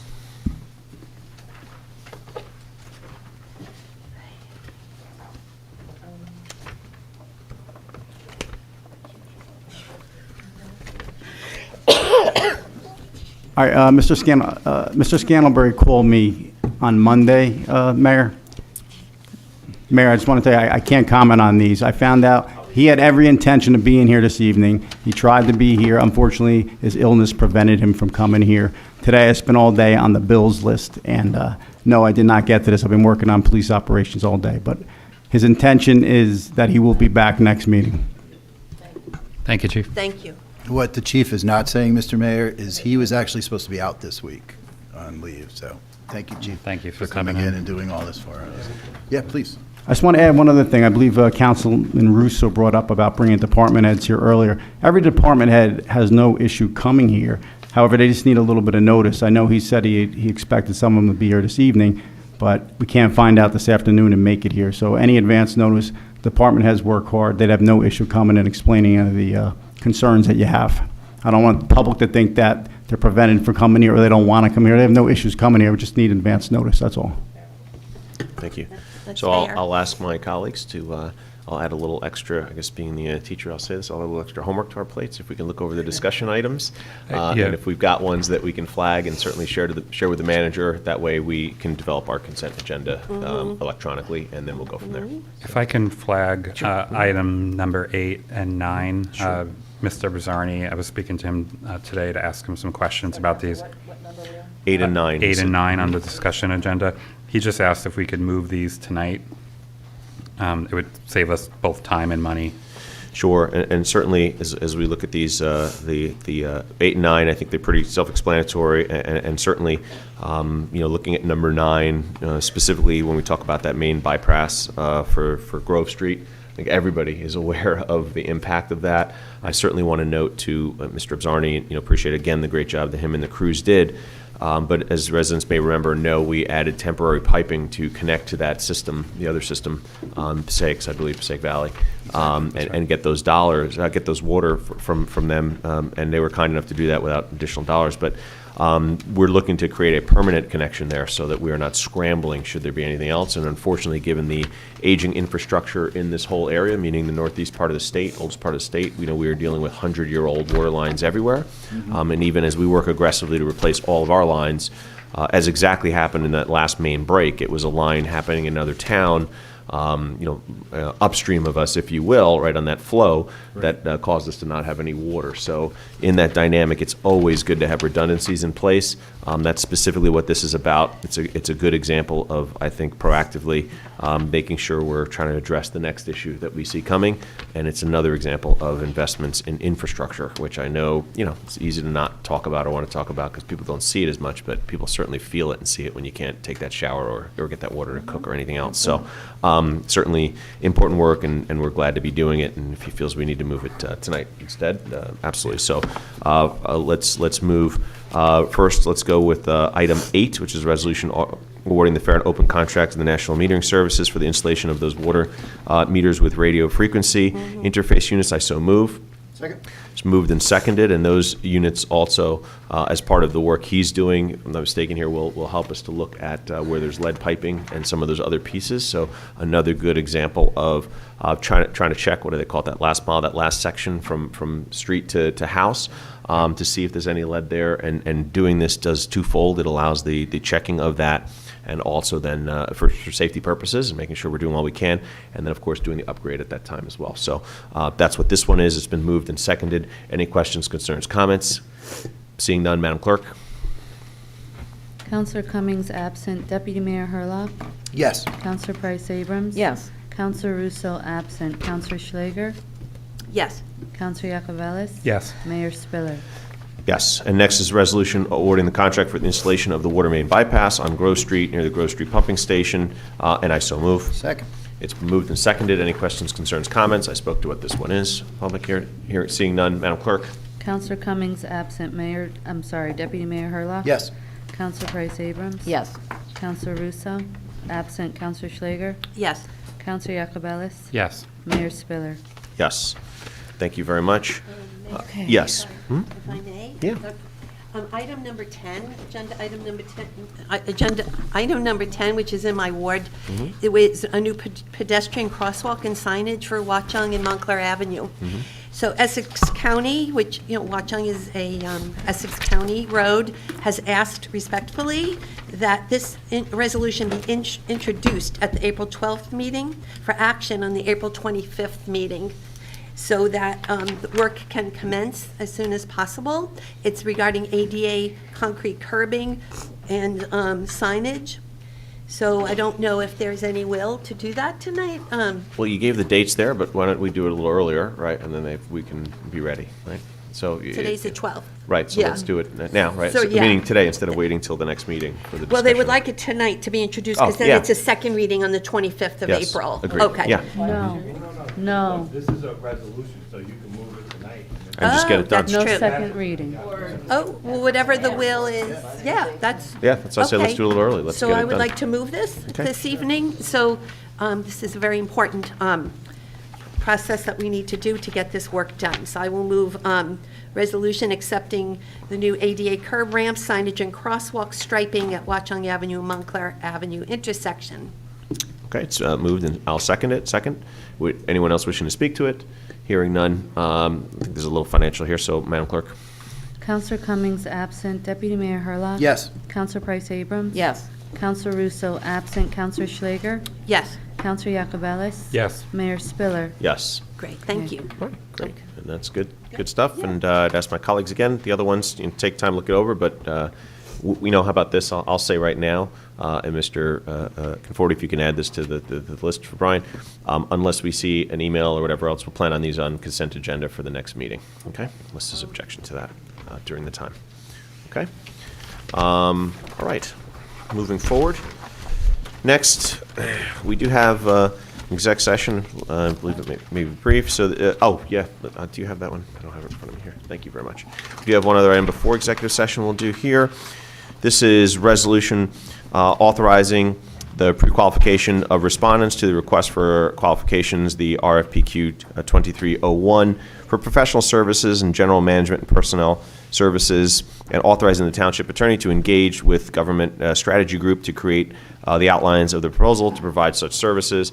This is, we've gotten we've put out requests for proposals for entities to do management review and structure and to give us best practices and feedback. Those responses came back in. Those are the qualified responses.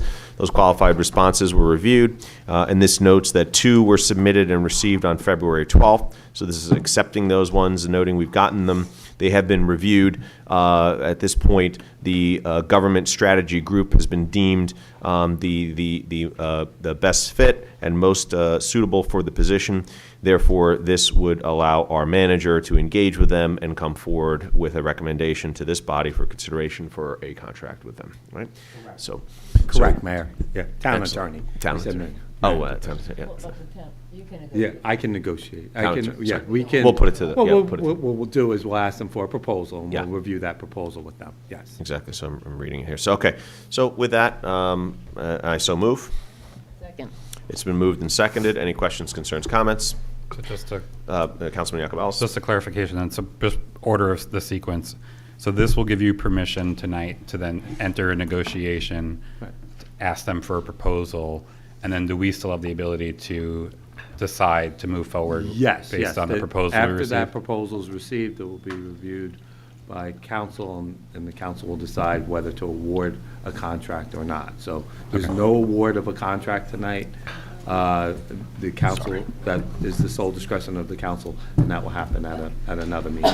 Okay, and in terms of setting the price, is that part of this negotiation and proposal as well, I'm assuming? Yes, yes. Well, they Somewhat so. Their request Yeah. for their proposal request response did include pay structure and everything else. So part of that discussion would be how many hours or whatnot they think it's going to take to do the work. That's some of it, and whether or not we can discuss price point, but they did note it in their qualifications. Okay. If you could just send me any paper on this, I'm happy to just consume it all. Sure. Thank you. Absolutely. If I may, Mayor? Please. So we understand we're going to go into a negotiation And then maybe to the extent we would like to be successful in terms of bringing the council along, there could be small group conversations to sort of get to a place where there might be some, consensus around what we're looking for and what we could agree to. The hope would be that we can actually reach a successful negotiation that would be supported by the body. Correct. Yeah. I believe this would go back to the subcommittee that did the review of the proposals, and we would discuss the proposal that they submit to us to do the work that we're qualifying them for tonight. And once that is worked and hashed out, I would believe that that subcommittee would make the recommendation to the full body on whether to proceed with the contract or not. Thank you. Perfect. Okay. Any other questions, concerns, comments? Seeing none, Madam Clerk? Counselor Cummings absent. Deputy Mayor Herlock? Yes. Counselor Price Abrams? Yes. Counselor Russo absent. Counselor Schlager? Yes. Counselor Yacobelis? Yes. Mayor Spiller? Yes, thank you. With that, we do have executive session, which is Resolution R-23-092, which is a resolution authorizing executive session without the public being permitted to attend in accordance with N.J.S.A 10:4-12B. The subject is potential litigation and personnel, and I so move. Moved and seconded. All in favor? Aye. Opposed? Thank you very much. We are now going to executive session. Thank you very much, everybody.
All right, with that, yeah, that's good.